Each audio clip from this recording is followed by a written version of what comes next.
Hello and welcome to the fifth round of the BUSR ACC GT3 Spring Championship of 2025. It's the fourth European round on the calendar. From just a short distance away from our previous round in Spa-Francorchamps, we head over to Spielberg.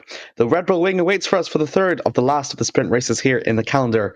I am Amir, and joining alongside me is Dan. Hello, Dan. Hello there, how are you doing, Amir, today? Yeah, I'm doing great. Actually, very excited here for the sprint race format here. It's actually, as I mentioned before, only the third of the formats that we have here on the calendar. But this one here is rather interesting because on usually tracks, whenever it's very speedy, Spielberg is actually one of the shortest tracks we have here on the calendar. And given these performance penalties that we have seen over the course of the championship, it's going to be very interesting to see how these, championship leaders can able to fend off with such a deficit in the feature race. Absolutely. I think the penalties are really going to push them back in terms of like the distance on a physical lap, which may well put them back in the path of back markers, which of course plays a massive part because the traffic giveth and the traffic taketh away. This traffic may well be a problem. It also means that qualifying laps will be nice and short when that starts, so drivers will be able to get even more laps in. Therefore, more, so giving them more chances, so they're less likely to make a mistake. I can see why you're here for the analysis row. 15-minute qualifying session here awaits for us here for the Red Bull Ring. I must say though, I have actually raced here just a few days ago. Noteworthy thing for me whenever I was experiencing here, I think it was turn 3, I believe. It's that downhill coming out of that straight and it's off camber to the right hand side. Frankly, I spun a couple of times in it in my Porsche, so it's gonna be very interesting to see if any of these drivers might have as much difficulty as much as I did. Yes, yeah, it is a difficult corner. That off-camber really can kick the back end out, especially in something rear-engined like the Porsche. So watching them as the drivers as they push into qualifying is going to be interesting to see who takes the risk of those curbs, because the curbs will just spit you out if you're not careful. Yeah, absolutely. It's going to be very interesting just to look through that corner to see, because not everyone here, the fastest ones have obviously been running the Porsches, but because you take so much risk heading into that corner, there's a bit of, a way to kind of slow it down. So not only with these people, the performance penalties would also be in a deficit, but also I feel like it's not the fastest on track. It's an interesting one. Can they wrangle that Porsche around just that corner, because it has proven to be the fastest car across the rest of the season. They were absolutely dominant last time out in Spa with the 1-2-3. So evidently it's the fastest car, but is it the fastest round this track? We're going to have to wait and find out. Absolutely. Anton Johansson makes the first of the qualifying times. Ignore the free practice one, it is a 15-minute qualifying session. 1 minute 30 is a pretty decent benchmark for the McLaren 720S to make. Only 9 drivers though here, so usually we have like 10 or more, so traffic would pay a big advantage here for qualifying, but because that there's not enough traffic here, it really allows for these people to go on very fast qualifying runs. Yes, I definitely expect to see that time not tumble, but maybe definitely drop a couple tenths, maybe even a second, maybe 2, depends how fast some of the top guys can go. But if you look at the track map, there's a lot of space, even though it is a small track. There's enough space that they will be pushing all the way through. So I shouldn't, as I say that, we had 2 cars side by side going around the penultimate corner, so never mind. That was a bit of carnage there. Someone immediately dived into the pits. Johan Turner is, I think, a debut here for the Spring Championship. He's going to go ahead and not cross the line. I think he's going to start his fastest lap, or either that or he crossed it. Wow, that's just trying to have a look here to see who's currently out on track. The Audi has been, I think the Audi has been okay in recent times. Cavbud has, been a big user of it. Cameron Stoll is the first of the front runners, shall we say, to set the fastest time of a 29.6, which is pretty good, and we are having a bit of technical difficulties. Yes, so we're already qualifying session. We're already down into the 129s there with qualifying as it now starts again, seemingly. So I guess we'll have to see if he can replicate that lap and go back under the 129s immediately, or if it'll take him a couple of laps to warm up. But yeah, the Audi has seemed to be decent in the hands of previous drivers, so I have lots of hope for Turner on a debut that maybe they can pull out a surprise performance. Must say, Dan, that you're very aware and knowledgeable for your cars. I'm curious for your input though, for the drivers that have their, cars and, only just the McLarens and the Porsche are the only ones which have double. Which car would you reckon would be the fastest here around Austria? It's quite a fast track. I mean, there's not too many. There's no chicanes or slow corners, so horsepower is going to be a big thing. Like you said with the Porsches with turn 3, if they can navigate that turn 3, the Porsche is going to be ballistic. Everywhere else, maybe something like the Ferrari in terms of it's that low slung mid-engined. But it's going to be a tough one to call because there's so many different cars on the grid. And there's also, I know in real life racing that the BMWs are always very quick in a straight line, but we haven't got any of those today, so who knows going forward. My bet's still on the Porsches, but that's mainly because of the drivers rather than the car. Based on the car, I'm going to go for the Ferrari. Yeah, so we can maybe see Jake Ansel actually do a very good improvement there. So it is true that the Ferrari is probably one of the better cars on track, as now slowly we're starting to set our fastest ones. Dmitry Tiskapenko also makes his BUSR Spring Championship debut here this year as he goes for the gold Aston Martin, which is a very interesting choice of car. He is the second, I believe, of the Aston Martin drivers that we have here in the championship, the first being Astra Kantazev, but that was after the manufacturer change. Oh no, they raced in the Watkins Glen as well with the Aston. So it's the second Aston Martin in the championship. She's struggled with it. She also struggled with it a bit in the Brands Hatch. So it's going to be interesting to see how Dimitri can handle this in another sprint format here for the championship. Yeah, it's an interesting car, the Aston, because it's got that couple of years of real world development under its belt, but it's not an established chassis in the same way that the McLaren is, because those things have been around for donkey's years now. They've been 5, 6, 7, 8 years, whereas the Aston chassis it's loosely related to the old Vantage, but it's not quite the same. So I really curious to see if Dimitri can get the full potential out of that thing around this track this weekend. Wow.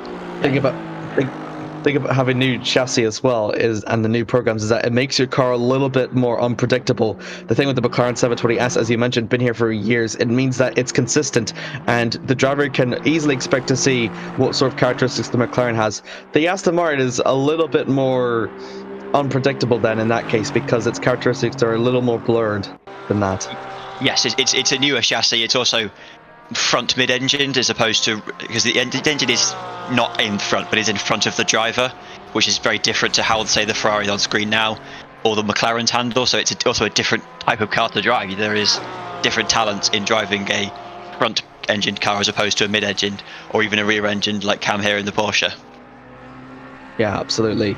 Dimitri still holds on to provisional pole position. Ben Gilroy, who would usually be on the front runners here, has actually struggled a bit on his qualifying session here. It's the first time actually that in his first run he is lower than P2, if I'm not mistaken. Well, no, or not P1. He's 2/10 off from Dimitri's fast time in the Aston Martin. I'm pretty surprised, I must say. Yes, that is an absolutely blisteringly quick time because Ben has won basically everything so far. He's been the dominant force in that Porsche, but he's come in here, Dimitri, on debut, as you said, and has gone 3/10 quicker. There's still time left in qualifying, so it's not the end of the world for the Porsches. Cam's still yet to set a lap, but apart from that, it is a blisteringly quick lap from that Aston Martin. Turner as well, who used to be the first ones to set the lap time here as well. He's also needs to set his lap as well, and as you mentioned before, it is just early on, so that means that the track is going to get a lot more optimal with that track temperature and will make the track more grippy, so you can expect a much more faster times, as see here with Cameron Searle, who set the fastest one before the session was over, exiting out for the penultimate corner and then just keep it nice and clean through that final one. Try not to exploit that track surface as much as you can, otherwise you will be invalidated. As Cameron goes across the line, it is 130.2, but it is invalid actually, so that's why it didn't count.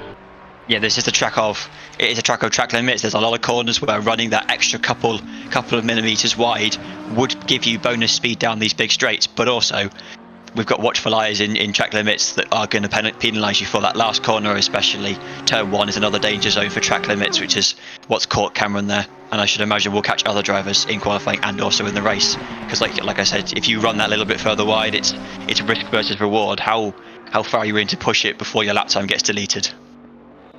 Yeah, absolutely. I 100% agree with you. Turner also crossed the line, but his lap was also invalidated. Charlie Green, I think, yeah, he does do improvement. No, he doesn't do an improvement. He's actually 6 tenths slower than his fastest time. So he's lost a little bit of ground there on his Bentley Continental. Pole sitter on to Spembo, and now we know that he is Estonian. Exiting out through the final corner, he's going to try and see if he can do an improvement. We will see. He does go quicker. He does improve. He does go quicker. Wow, 2 tenths faster than his previous time, and that makes a deficit between him and Ben Gilroy.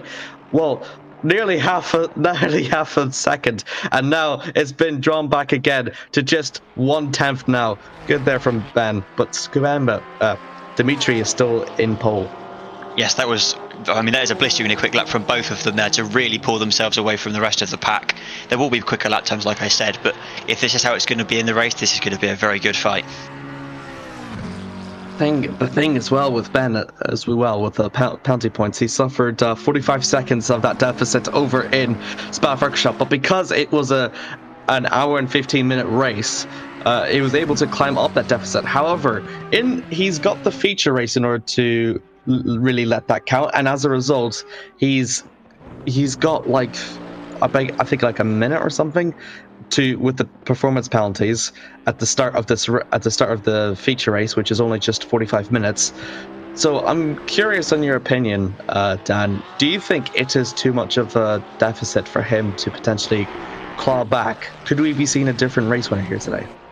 If I hadn't seen Spa last week and saw the pace of that Porsche, I'd have to say no, it's too big of a deficit. But Ben was blisteringly fast the whole way round, so I'd have to be very brave to bet against him. But any sort of penalty in a shorter race, as you said, it's only a 45-minute feature race. It's a big ask. I think he'll be close. He'll definitely be on the back of the leading, however many cars it is, whether it is 1, 2, or maybe 3 cars at the front. He'll definitely be on the back of them. But whether he can catch them, I don't know. It's a big penalty, and of course he has to take it some point in the race. He can take it early on and try and catch back up again, or maybe he might try and push on as long as he can without the tyres burning up, and then take that pit stop right at the end and hope he's built that buffer. We'll have to see what he does during the race. Maybe tyre strategy will play a part in that. Yeah, that's a good point as well. The feature race, it does have a required pit stop, so that means that these people that are using the tires here for the sprint weekend, they're effectively just pushing their tires as much as they possibly can, as Johan Turner finally sets himself a legal lap time, which puts him 3 seconds away from pole.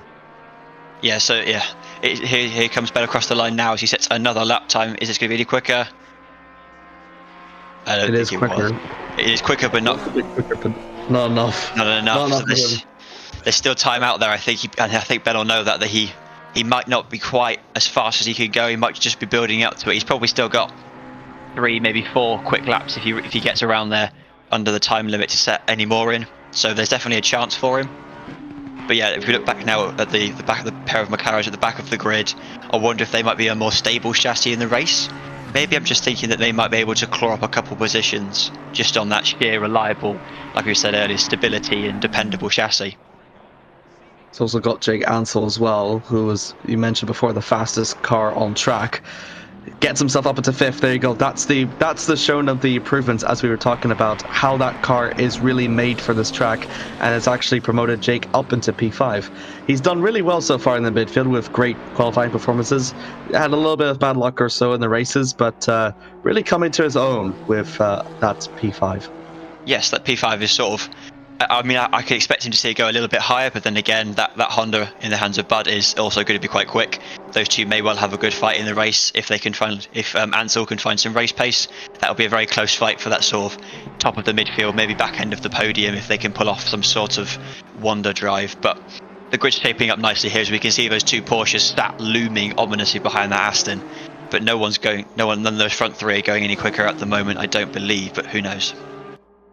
Yeah, absolutely. Just under a third left of the qualifying remaining. It's people are going to slowly start putting in their fastest lap times now. Going to be using as much of that tire as they possibly can, as we see now here for Jake Ansel, heading through that third and final sector. just see how close they get to the curbs, though. Whenever he was making those moves, it's so very nearly track extended, but it just keeps his two wheels onto the racing surface. So he's really using as much as the track surface as much as he possibly can, going through the final corner a little bit sideways, out for the final corner. Will it be an improvement for the Ferrari driver? Crosses the line. It is not an improvement, actually. He's about 0.3 slower than his fastest. So it does show, just like, if you have that little ounce of oversteer, it really impacts your lap time here.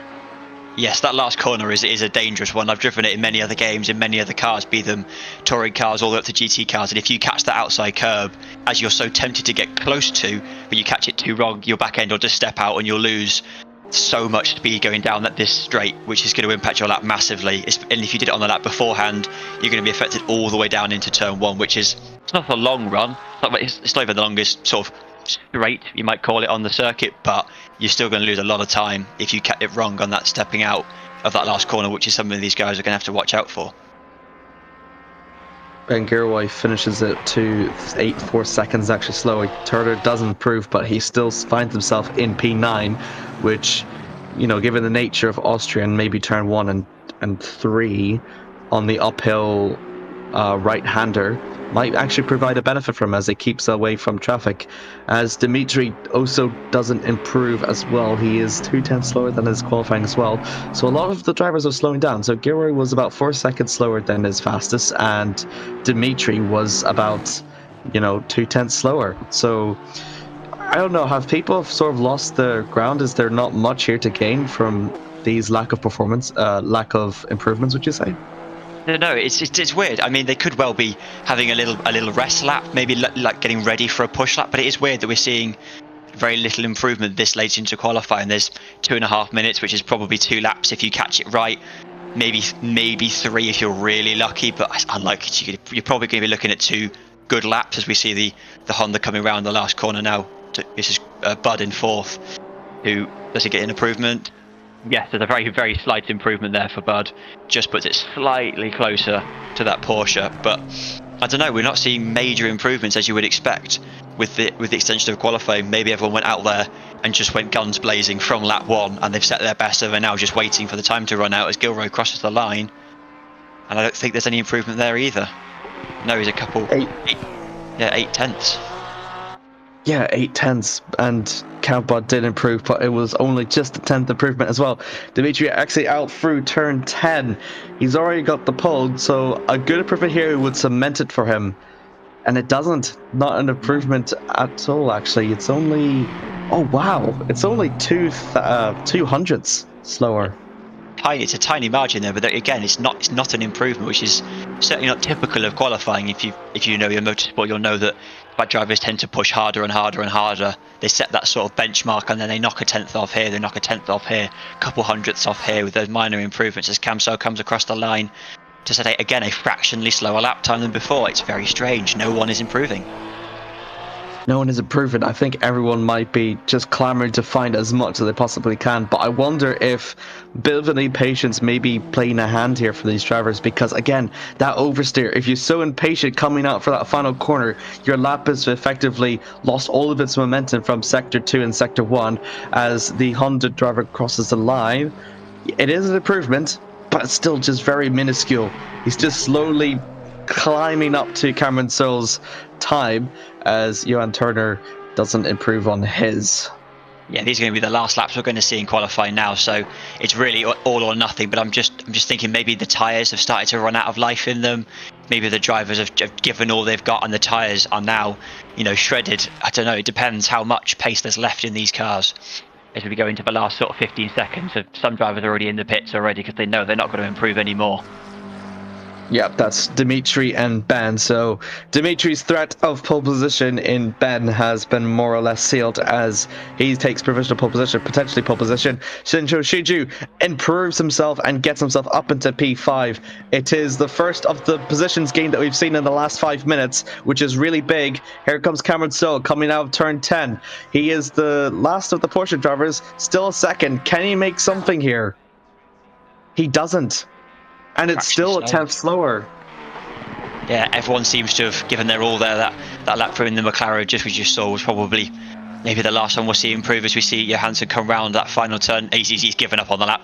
He knows there's no point in finishing it off. Evidently, he was slower.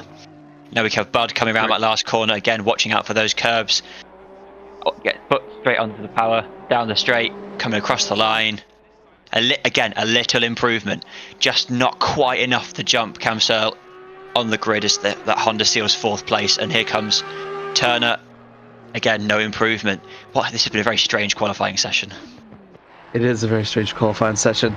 Only Shinto Shiju was the only one to have make a position gain after the checker flag. But Jake Ansel might be able to claw this back. He's done pretty well and maybe looks for an improvement here. No improvement there from Jake. And that rounds off qualifying. Dimitri on his debut starts in pole position, followed by Ben Gilroy, and Cameron Searle and Calv Budd finish off for the top 4. Yeah, I think it's going to be an interesting race now. We've got the cars set in the grid. We've got that almost surprise entry of the Aston Martin at the front there, ahead of the 2 Porsches, both established racers in this championship. So yeah, my prediction of the Ferrari may well already be out of the window. Yeah, well, it's, as you've mentioned before, it is the driver, not the car, which is why initially we both put our bets onto the Porsche. But Dimitri, though, coming off the scene and, only a 10th off from Ben, which is really impressive. It shows that, even though Ben has recovered from these performance penalties before, this one might be a bit harder, because if Dimitri is consistent, all he has to do is just stick behind him and let the penalty does its thing, and he's got his first win. Yeah, he doesn't need to fight. He can they're race car drivers. When the flag flies, they're going to fight all the way to the checker at the other end. So he's not going to let him past. But in the unfortunate circumstance for Dimitri that either of the Porsches manages to get past him, he can just sit behind, sit in that slipstream up the straight, maybe have a little look up at the inside if he really feels like it. But all he has to do is wait for those pit stops, and it should be sorted out in his favour. Absolutely. It's going to be very interesting to see how that feature race, though, will be impacted. As you mentioned before, those pit stops are going to be very crucial and very vital. A lot of people, even though it is a shorter distance and people are going to deplete their tires more, it's dependent on where you pit during that feature race, which is going to play a very huge factor here. But in the sprint race, though, which is upcoming, 20 minutes, there's no pit stops. It really is just a race to the flag, really, and it's just to see who's the fastest. It's more or less an extended qualifying session. It basically is. Yeah, these cars are basically endurance cars. They can go for an hour easily on a tank of fuel. So 20 minutes, they're going to be light on fuel. They're going to be pushing those tires as hard as they can go for 20 minutes around the Red Bull Ring. It's going to be really interesting to see if Dimitri's pace transfers to race pace. He may well be a qualifying driver. We don't know just yet. And we know that Ben and Cam are both decent race pace drivers. Let's say that they've been on the podium multiple times with race wins for Ben. So it's going to be interesting to see across the 20 minutes if Ben can get past and stay ahead. If so, I think that bodes well for his chance, but only if he can break away.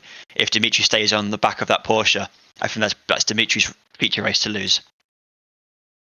Yeah, I think there was a position before where I think it was back in Monza, which I think Owen got off the line to Ben, and Owen had a really good chance of winning up until a bit of calamity in that one for the sprint race and the feature race. So a position here, it's sort of similar to what Ben has been before. So it's that familiarity, and he sort of knows what's to do. Similar in Monza, and it's similar here in the final sprint format in Austria. So I don't know. I'm really excited for this, Dan. Yeah, I'm excited for it as well. This almost dark horse of Dimitri in the Aston has really shaken things up after Spa. If anybody was watching that, they would have noticed it was a dominant showing from the Stuttgart team of Porsche. They really, all 3 Porsche drivers were quick. They were quick the whole weekend, from qualifying straight through to the last lap of the race. They were the fastest cars. But now we've got an Aston Martin here who's come basically out of nowhere, and on pure pace alone has got pole, and is going to go into this sprint race. It's really shaken the order. It's really put Ben, there may be a little bit of fear. I'm not saying fear, but caution in Ben as we get ready for the feature race here as we go round for the formation lap. 20 minutes there on the board for what Dimitri needs to do if he wants to secure his first ever race win in this championship here, with Ben Gilroy hoping to continue his win streak alive. He has won every single race up until now, so there's a possibility that record can be at risk here for him. And Cameron Stoll has always been the bridesmaid, but never the bride for him.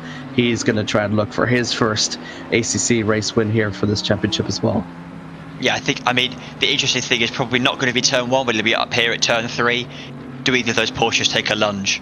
Does Cam maybe sit back and wait and see if Ben has a crack, or do they just both go for it? I mean, they're racing drivers. They're not on the same team. Although they have the same badge on the steering wheel, they're not on the same team. So I think it is going to be gloves off, racing up into turn 3. I reckon we might see a couple of moves. Depends how brave they're feeling. Turns 3 and turns 4, and even 1 as well. Prime overtakes. If those overtakes don't really work for these drivers, the thing is, after turn 4 comes 5, 6, 7, and 8, which is very heavy, dirty air friendly, but they'll be able to catch up through the final sector of the double straight to make a move into turn 1.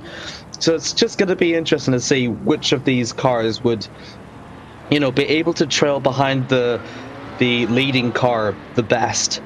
And that's also very crucial here for Austria as well, because it's just about getting as much slipstream as you possibly can, but also being able to be very calm and very stable amidst that dirty air through sector 2, because that is a very fast series of corners.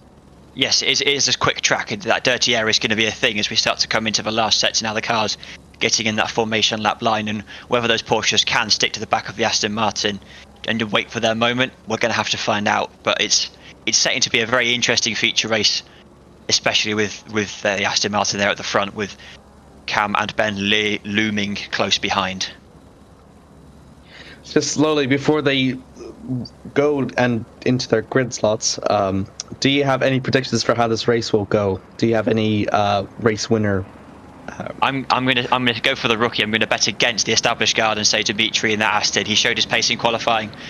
I can't see why they wouldn't go over to the race, but who knows? We've got 20 minutes to find out, and I'm very excited for it. Dimitri starts on pole with Ben. Cameron. Cameron's not second. Ben is over in second, and then follow that is Cameron and Cav for row 2. Slowly waiting for the flag to drop for Dimitri. He leads the pace here for the 20 minutes ahead. It's going to be the first time he leads the field. We're underway now. Ben Gore's got a better start than Dimitri. He's going to get the inside down to turn 1. Defends it well. And that will allow for Ben to take the lead heading out through the first corner. Tension draws a little bit to the front here. A little move there from Dimitri as they're going to go side by side through turn 2. And he's going to get the outside line through turn 3. And he's going to try and make that move on it, but Ben needs to just defend it well and just keep a hold of it. Dimitri goes a little bit wide, bit of a track extend, but he joins Reese safely. Ben actually has got a very good lead. He leads with only just 19 minutes left to go. What a start there for Ben Gilroy, who's maintaining that lead down the hill. Here comes Cam, so he's going to have a look at the inside. He's trying to stick a nose up there. Will the Aston Martin get out of the way? I think they have. I think Cam is going to try and fight this all the way through. Yes, there we go. The Porsche up into 1-2. Oh, Dimitri's trying to stick a nose up the inside, down here into 4, into 5. Is that going to work? Apparently it is going to work. Well done there from the Aston Martin. Nope, they're still side by side. Still side by side all the way through this middle sector. What amazing racing there from Dimitri and Cam as they come into the last sector now. It appears the Porsche may slightly have the run on the Aston Martin with the inside line, but this is very close as we come into the final sector. The Aston Martin trying to hang around the outside, not quite got the space there, running wide on the curbs as we come back onto the straight. It is a 1-2 for Porsche, with Dimitri losing 2 places on that opening lap. Using that little bit of strip sheet now as they go for the start finish line. Gonna go for the inside line now, what Ben did to him in the previous lap now, as he's gonna make the move heading down to turn 1, and Cameron is gonna carry in more speed, head the outside line and retakes P2 away from Dimitri. Dimitri is also gonna get the slipstream now. He's gonna go for it once again, uphill through turn 2, and now it's gonna be that uphill through 3, which is gonna be his best advantage here. Tension towards the back there between Cav and Shinju. Shinju just about hands off though, but inside goes Green, and Green and Shinju go side by side heading out through turn 3. It's just gonna be so close. Both of them are gonna see what's gonna happen to them for turn 4 awaits for them, as Charlie will have that inside line, but Shinju will carry more speed and will be able to hold this through.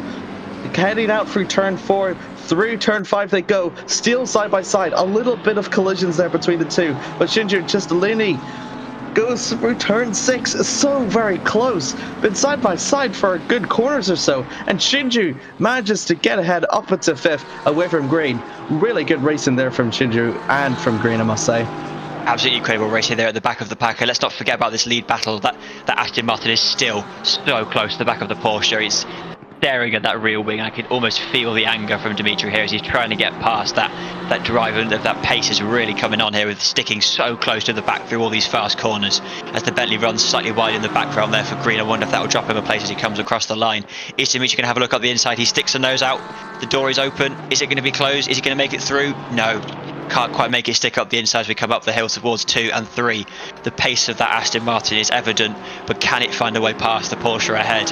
All the while, just point out, Ben Gilroy is running away with this. He's already got nearly a 3-second lead as we come into turn 3. There he is, pulling away happily back up turn 3. Oh, there's contact. There is contact front left to front right there. The Porsche and the Aston Martin pushes the Aston wide, and look who's joined the battle. They've been fighting so hard that Bud has caught up in the Honda. It's now a 3-way fight for second as we come down into turn number 4. These guys are so close that every corner he's having a look. Dimitri having a look again, and he sends it up the inside there. Absolutely easy overtake almost, it seems, as the Honda is right there as well. Yeah, I think Cameron came off a bit of the worst of it. Wasn't expecting for Dimitri to make such a dive bomb coming out from turn 4, and that's going to be all the more advantage to Dimitri. As he said, he is angry because that is 5 seconds. He know he could have clawed up to Ben, but all that fight has now pushed them more further back, and Cav Bud now joins in for this fight for P2 now, as he just needs to keep behind as much as he possibly can. Hope that Cameron and Dimitri have another fight again and be able to capitalize as they head out through the final corner. It is still Dimitri that is in P2, and as he said, Charlie has actually lost a few places, which allowed for Turner to get himself up into 6. It was from that track extending a bit, and he did lose a place because of that. Yes, this is an absolutely cracking race. I mean, Ben Gilroy is easily the winner of those opening couple of laps. He has absolutely ran away with it. 4.5 seconds in 5 minutes is very impressive. But again, hardly surprised if you've watched any of the other races from the season. He is the dominant force so far. And I really hope that Dimitri can get back up to him, because I'd love to see a proper fight for the lead, either in the sprint race towards the end or in that feature race with the penalties. But here we go. Can Cameron have a look down into turn 4? Has that Porsche got the power? Has he got the grunt? Has he got the bravery almost to stick a nose up the inside? As we come down the hill, that Honda is still looming just behind, waiting for a mistake. No overtake attempt made at this corner there. If you notice the Aston running onto those curbs to get that hook in, to get that line round. But here they come now down through the technical section. I wonder, will Cameron just back off a little bit, let the tyres cool, let the car breathe, and then mount another attack? Or will Dimitri run? Because we know he's got the pace to do so. Nothing is really separating between these two. I must say, these two are almost equal on racecraft as well, as Cameron is just holding on back to Dimitri as much as he possibly can. He's going to have a slipstream advantage here, and then after the following 2 corners we'll also have another slipstream. So he's just going to, make another move as much as he possibly can, because, yeah, that Aston Martin is just, as you mentioned before, these Porsche drivers are almost unchallenged up until now, but it's going to be really interesting to see. Ben Gilroy is 5 seconds ahead of Dimitri Tuscanbo. So, he's hit the curb, and that's going to allow him to lose a lot of time for Cameron. And now Cav Bud has got a chance to get himself up into P3. Look how much time that lost. And now Cav is going to go down the outside through turn 3, side by side. He's going to get more speed carrying through. And Cameron is just going to go as much as defense as he possibly can. That was nearly ugly for Cameron. He nearly lost his podium place there to him. He got very lucky that Bud had sort of not backed off a bit, but had dropped back a bit, because if Bud had been 1, maybe 2 tenths closer, that would have been an absolute slam dunk pass. But that Honda is staying. It is sticking like glue to the back of that Porsche now. It can smell the overtake. Cameron has made that mistake. He's been overtaken by Dimitri.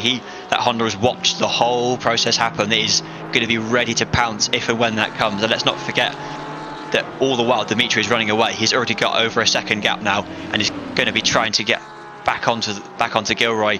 Whether he can do it or not, we'll have to find out. He's an unknown in this race. Ben Gilroy's pace is very much known.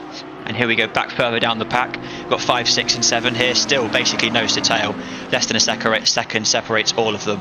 as we come down into the last sector. That Audi and Bentley there hunting that McLaren, waiting for that chance to turn one. The Audi runs wide, manages to get back on track just ahead of the Bentley. Don't think it cost it too much speed. But here comes Green. Will Green be able to make a move up into turn one now with that reduced speed of the Audi? Who knows? We'll see in here. They're going for the first sector now.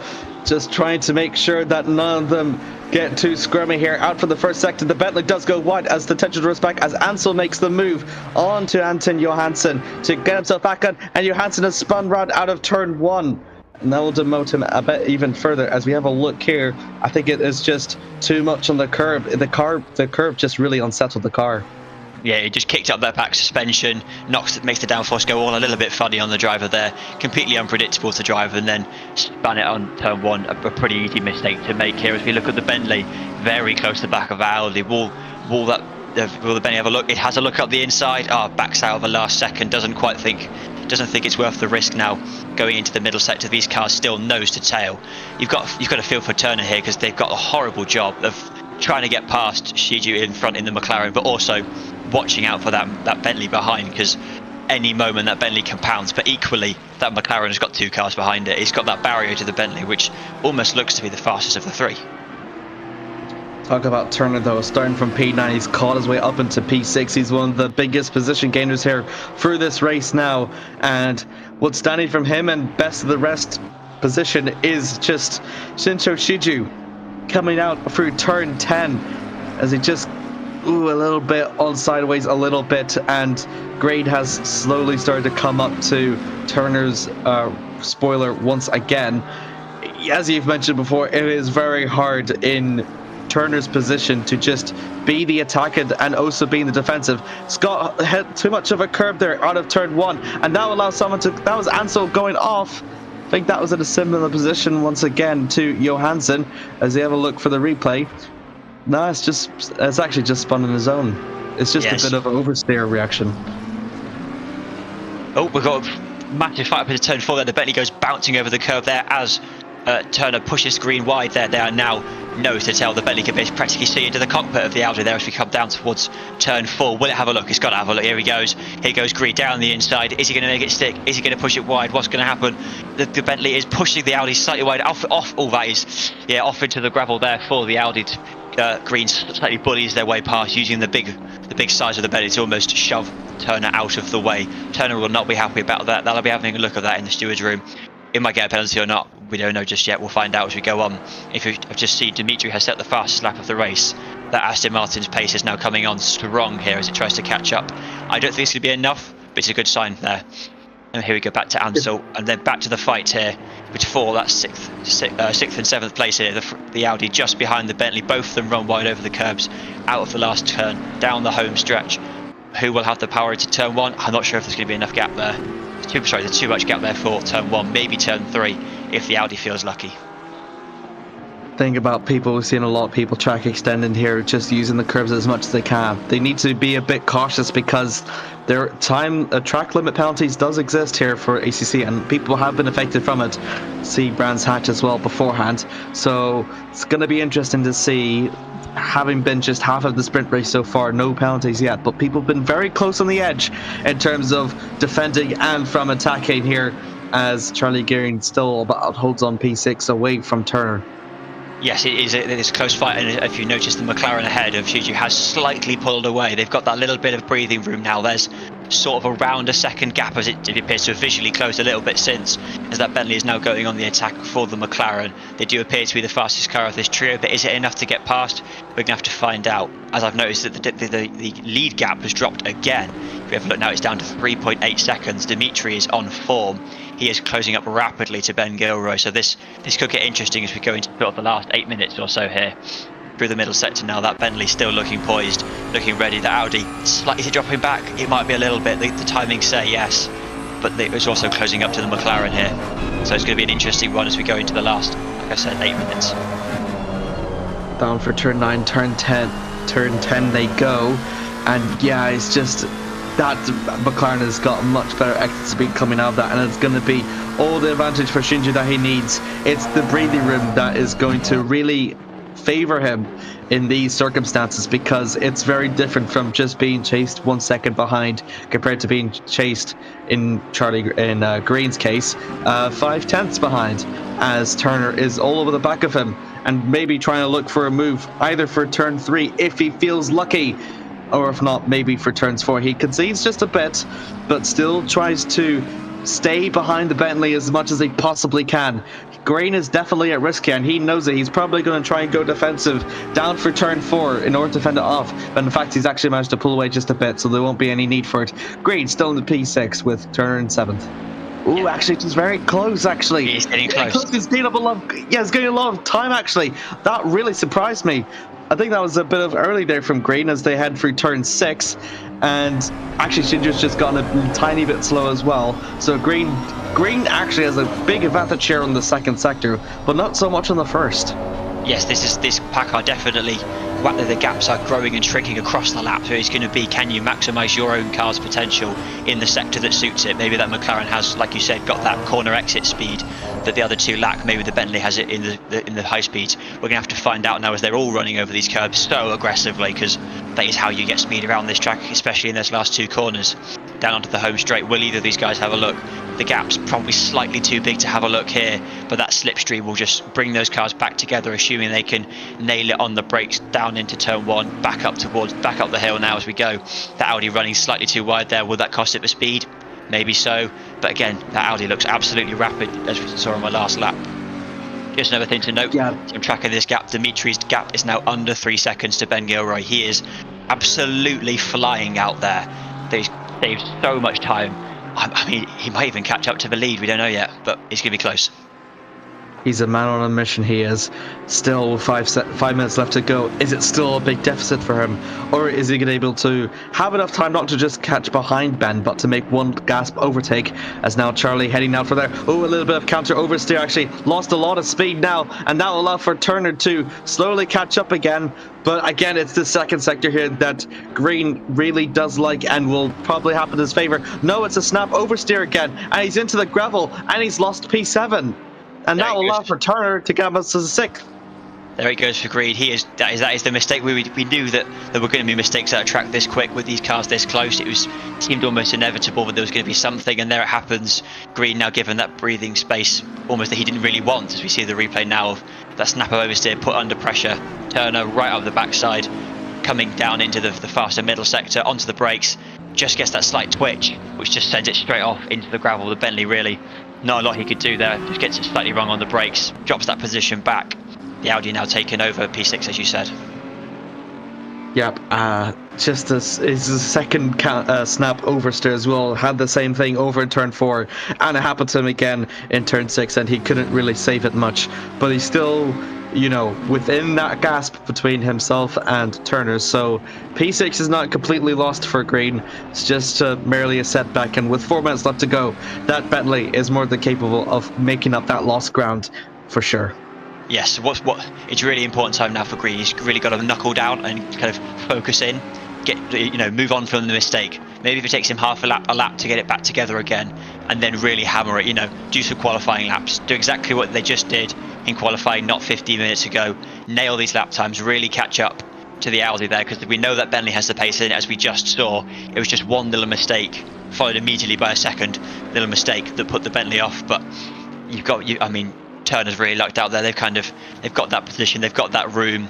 They can maybe have a push for the McLaren if there's the pace in the car. The gap's slightly over a second. The slipstream not going to be doing very much, but with 3 minutes to go, I reckon they could have a shot if they really, really find some pace now. No position here between these three are at all safe. It's still for anyone's gain. Tension draws the back between Dimitri and Gilroy.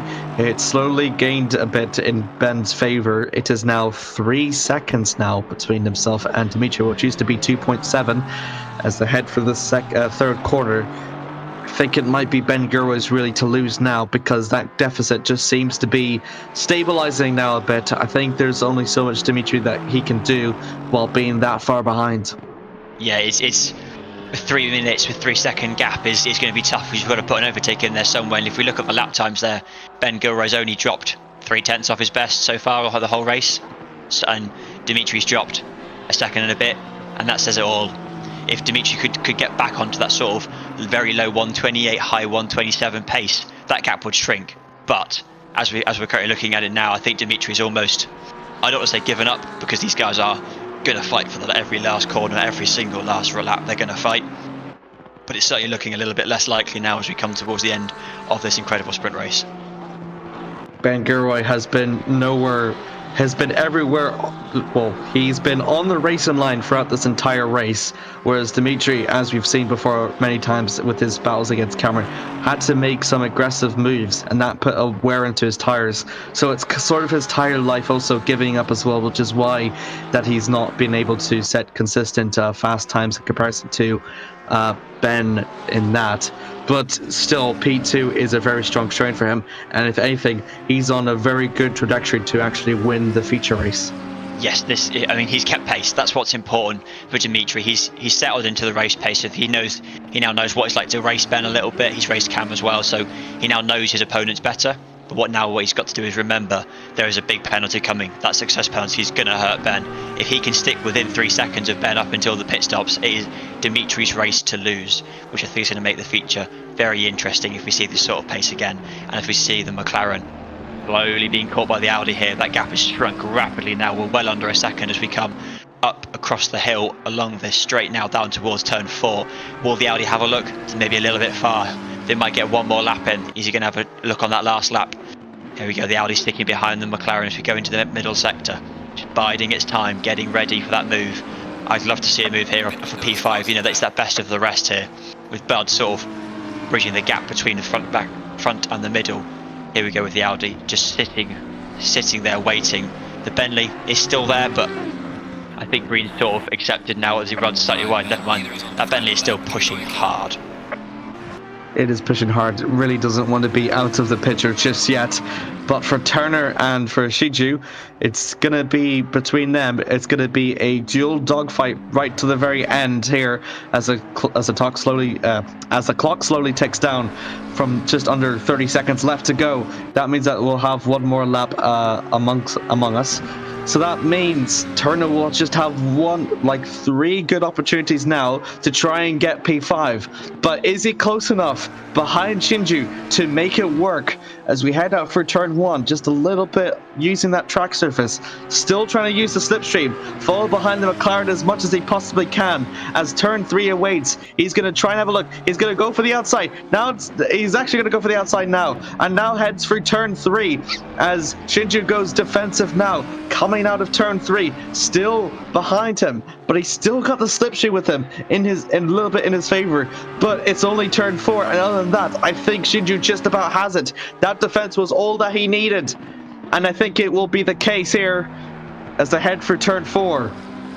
Yes, it would appear that Shinju has done all that he needs to do there, just placing the car perfectly as they run into turn 3 to block any moves there from the Audi. The Audi's going to be crossing the line right behind the McLaren, but there's very little they can do now as the leaders are now crossing over the line. Here goes Ben Gilroy is going to win that sprint race with Dimitri just behind, only 2.1 as we cross the line there. Evidently found some pace right towards the end, but your sprint race winner, there it is, Ben Gilroy. Cam Searle is going to take that podium. It's kind of where we expected him to be, but third place is not bad. It's going to net him some points. And as we see Bud, underrated driver I think from this sprint race, crosses the line in 4th place, just banking points there, best of the rest, and here it comes. Steve and Turner coming across in 5th and 4th. Yep, and 5th and 6th, yeah. 5th and 6th and 7th place for that Bentley there. So unlucky for Green to get that little bit of oversteer as we see a bit of wiggling there as we come across the line for Jake Hansel to round off the pack. Johansson still a little bit further back, but still a very good sprint race overall. I like that. It was a really action-packed sprint race, I must say. Props to Shinju, Turner, and Green for that amazing 3-way battle that we've seen for the 10 minutes or so. So that was for P5, so 6, my bad. No, 5. So really good there from all. Ben Gilroy still holds on to his win streak, however, just by a thread, as Dimitri only finishes 2.1 behind, and after that, Cameron Searle, the second Porsche to also finish on the podium. Yes, that is it. Ben Gilroy has proven once again why he is championship leader, why he is basically undefeated throughout the entire season. That is that sheer pace he has in that Porsche is just incredible. So, I mean, go forward into the feature race, however, Dimitri was very close. Over 20 minutes, 2 seconds down. It's a 45-minute sprint race, so even if you say 5 seconds, the penalty is easily going to knock that straight in back in favour of the Aston Martin driver. I think, weirdly, it's almost Dimitri's to lose, which sounds very weird to say, given Ben Gilroy's pace this season. Absolutely, yeah. As you mentioned before, all he needs to do is just stay behind Ben as much as he possibly can, and then just let the performance penalties kick in. And then, as a result for that, it, as you said, it's really is just his race to lose. Because what he needs to just, not lose a minute behind or in front of Ben in order to seal his first win. And also, as we've seen before, with how much he caught up, it is definitely doable for him. He could win this on pace alone. It wouldn't surprise me if he is leading into the pit stops. If he's done a race start now, it didn't go as planned, or we saw that with the Porsches jumping him. But all this, race starts are very difficult to get right. It's his first one in the championship. Ben Gilroy's been doing this for weeks now. He's been doing it well for weeks. So I think Dimitri's got good odds of maybe winning this on pace alone with that penalty. It's definitely going to be a tough one for Ben to fight back from. But I'm not going to discount Ben. He's won every race so far. You'd be stupid to bet against him. It's been here for the sprint race, or for the 20-minute race that we've seen beforehand between Shiju, Green, and we've seen those three, fight for 10 minutes or so. But having that been in a longer feature race, for example, with only just 45 minutes, there's a longer stretch at hand. So I reckon, do you think that we will see that same three-way battle that we did before? It's very much dependent on how the tyres were doing, because only the drivers really know how the tyres were doing towards the end of that battle. If the tyres were still, say, healthy-ish, then maybe they might keep doing that. But also, it's a 45-minute race with one pit stop. You can't burn a set of tyres in under 20 minutes and then expect to be okay for race distance. Some of these guys will do 35 minutes on one stint. You need those tyres to last. Ideally, you'd make them last a full distance if you could, but that's not going to happen. So I don't know. It depends how much they want to fight each other. If they're going to play the long game, probably not. They might have a little look at the inside, but really they'll just sit back, they'll take a step, and they'll breathe. However, these guys are racing drivers at the end of the day. When the lights go out, the metaphorical visors go down, it's anyone's game. Ben Gilroy finishes in first place for the first race. Second race will slowly be upon us, but for the meantime, we give us a special mention to special effect.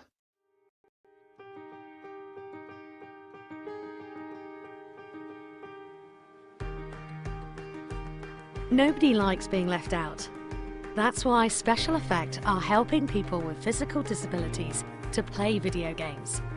But this isn't just about having fun.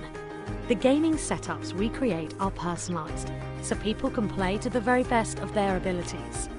And that opens the door to inclusion and independence, confidence and creativity. Help us level the playing field and create more magical gaming moments. Because it's everyone's turn to play.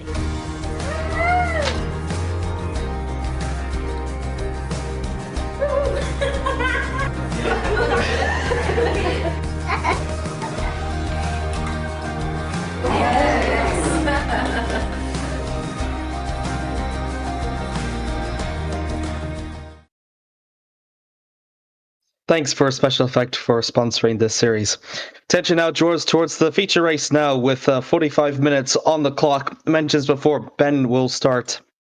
Having won the sprint race now, he'll go on into the feature race with a little bit of baggage on his head to try and hold on to that win streak. It's a deficit too big. He's definitely going to try and make the best of it. However, Dimitri is probably going to give him the biggest run for his money that he's had all season long here in Austria. Yeah, it's definitely going to be an interesting one. I mean, Ben is incredibly fast, as we showed in that race. He was consistently doing good laps, but Dimitri has that raw pace. He's got that determination. He's a championship rookie. He's probably experienced in the game in that car as well, but in this championship, he is an unknown, and he's shown what you can do. Even if you don't think you might not be quick enough, it does show. Sign up, have a go. A rookie here is fighting for wins against the established guard of Ben Gilroy, and also Cam Sell just behind him. So sign up if you want to have a go. if you've got the pace, you think you might have a go. Have a go. We've got a rookie at the front, and it's really refreshing to see a new car as well. It's an Aston Martin. It's not a Porsche. They could not be further away from each other if they tried. Absolutely. We did see with Anton Johansson, though, early stages on it, the first corner was... I always thought that turn 4 would have been the one that would have caught drivers out. But apart from green, just a little bit, which he managed to recover successfully. Turn 1 turns out to be one of the biggest, culprits of people, either taking too much curb or that snap of oversteer. So my question is, from what we've seen with Janssen and Anton Johansson, will we see any more drivers have such, problems heading for that first corner, would you reckon? It is a feature race, so they're going to be more conservative naturally if they're thinking about the long game. In the heat of a battle, absolutely they're going to push over those curbs and take that chance. But if they've got sort of a 3-second gap behind, they're not going to worry. They're going to just sort of think, you know what, I'll take it easy this corner. I'll get them into the next one. But it's interesting to see that turn 1 has been the problem because, like you said beforehand, you'd expect it to sort of be 3, 4, maybe the middle sector as the Bentley caught out there. But I don't know, it's going to be weird to see if anybody has any more issues. Absolutely. Nearly double the race pace, though, comes ahead. So that means that we can only naturally see 4 mistakes instead of 2, given how longer races work. And mentioned before as well, people being more conservative. So we can see people, using the curbs as much as they possibly can, and, even going off track to just gain those advantages. People going to be more conservative. It's the natural progression of how future races usually work because, tires and strategies play a very key part here. So as much it is for Dimitri to try and, claw it back up, the other thing that we need to keep a note as well is that a lot of people here are going to be, racing in different styles because they have their minds are going to be different to see which strategy is going to work best for them. So I know you've raced in Austria before, and I know you know your GT3 cars. It is a 45-minute race. So what strategy would you say, or racing, style for them, would you say would be best for these drivers? If they think the tyres are going to be a problem, because they'll know about the wear so far from the feature race. If they think that's going to be a problem, I'd say stick off the curbs as much as you can. You're going to need to take some of them, but where you can, stick off them. And watch out for turn 1 and turn 3, because if you get it wrong too many times, you're going to clip the curbs too many times, you're going to have an accident. And, to finish first you have to finish. If you keep spinning, you're going to struggle, you're going to get damage and be forced into the pits. But I reckon if you can conserve those tyres for a bit longer by staying off the curbs, and then take your mandatory pit stop towards the end of the race, maybe at the half an hour mark, 35-minute mark, stick on a new set of tyres and then push as fast as you can. You can take those curbs toward the end. I reckon as race goes on, we'll see more and more curbs getting clipped. More and more track limits being approached, hopefully not crossed for the driver's sake, but I reckon, start off conservative, and then once you pit on that new set of fresh tyres, absolutely go for it towards the end of the race. So a lot of people are going to be we're going to see sprint racing-esque driving in the closing stages of this race. It's also really important to know, I think it was an interesting observation I had, people, whenever they go wheel to wheel in Austria, the tire wear is more heavily impacted when you go wheel to wheel with someone. We saw this firsthand whenever that attack between Cyril and the, Dimitri, for instance. Yeah.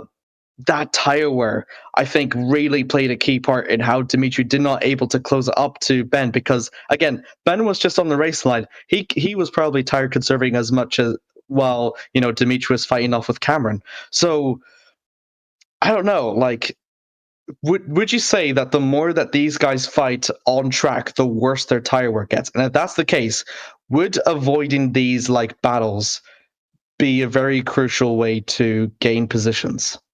So the first point, yes, absolutely. More battles means more tyre wear, unless you get it over quickly with. If long, drawn-out battles like we saw between Green and Turner and Shiju, that is going to hurt your tyres a lot. Even if it doesn't damage them directly, they're going to get hot because you're running in dirty air, you're going to be sliding around, you're going to make more mistakes, even if they're little ones. So yes, absolutely, tyres will be damaged. Whether they're going to drive conservatively or not, it depends what they're looking for. If they're looking for track position and their overtake, they're going to push just as hard as they always would do. But if they're thinking about the long run, maybe they might think, oh, you know what, I'll hold it here. I've got that second buffer behind me. I've got that second ahead of me. I'll wait my time. I'll bide my time towards the end of the race. but it's going to have a major impact now as we cut out for the formation lap here with all the cars being ready. You can see those penalties there for the top 3 in the race. They're sizable penalties. They're going to hurt. They are really are going to hurt, as Dimitri, I don't think, is currently here on the formation lap. Ben Gurley will be the biggest one to serve with the 45-second time penalties carried over from Spa. Carries through here with Cameron also holding in the 30-second time penalty. Cav Budd, having won his class many times over, has got himself 40 seconds as well. And then Charlie Green, the only other driver here on the 8-car field with the performance penalty with 10 seconds. It's going to impact him more than it will between, Cyril, Gilroy and Budd, but it is still big for them anyways, because it is still such a huge deficit. And again, 45 minutes is not a lot in the shortest track as well. That means that those people that are going to be in the lead would be able to hold it off more as well. Yes, it's a big penalty for those guys. So people like Shiju is going to have a massive advantage here. Look at his competitors around him. Bud and Green have both got penalties, so that is going to be a huge help. Turner as well in the Audi. Hopefully they're going to gain from that. I mean, I really hope we can get Dimitri into the lobby before the race starts, because we're sizing up to be such an incredible fight between them. If not, it's going to be Gilroy's to lose. His penalty is big, but we've seen him do sort of gaps that big beforehand. So yeah, it's going to be interesting now as the drivers get their tyres right up to temperature as we come through the middle sector now towards the race start for this 45-minute feature race. Talking about his competition, though, for Gilroy, he was a second faster than Cameron Searle, who was in 3rd place, who will now start beside him now in 2nd for this 45-minute feature race. Cav Budd will also be behind in P3, and it is Shinju Shiju who starts off in 4th. He will promote himself up into 5th. From 5th up into 4th now for the McLaren driver. So that means that battle we saw between Shiju, Green and Turner, it will potentially, be able to be even bigger now, because P4 provides much more valuable points than it does for P3, as we slowly coming out through the final corner, as Gilroy is just slowly waiting for his line, and he dictates the pace here. Coming out for the final corner now. 45 minutes. We'll slowly wait for here in Spielberg. Ben Gilroy is looking to extend his championship win streak, and he's looking to do it here in Austria once again. He's won in the sprint race, and he's going to try and win here in the feature race. He's got Cameron Sull, his fellow Porsche driver, to fend off now as the checker flag slowly drops. And we're underway here. It's a good start there from Ben. He's got the start that he really needs, and that means that he has the quarter all to himself. A poor start there from Cameron. Cav Budd has gone off a bit, and actually Shinju is just fending off from Green and from Turner. Going a bit wheel to wheel here. Ansel rejoins back on track just ahead of Johansson. Oh, it's a bit on the grass there for Turner, as Green now goes around the outside and gets himself up into 4th. Great move from him, and Shinju will lose 2 places within turn 3 if that's the case. I think it is the case. Yeah, he's dropped it. Green goes a bit wide onto the curb, and Turner promotes himself up into P4. My word, that was incredibly exciting. Absolute chaos there on turn 1, as you'd expect from this lot. Green, Turner, Shiju straight back in where they left off. Absolutely no holds barred. It's almost like the battle never ended here with the McLaren getting up past the Bentley back again. Those guys are nose to tail. We saw some contact into turn 3. I'd be surprised if that's the last contact we see if this battle continues. Johansson and Ansel now both back up to the back of the pack.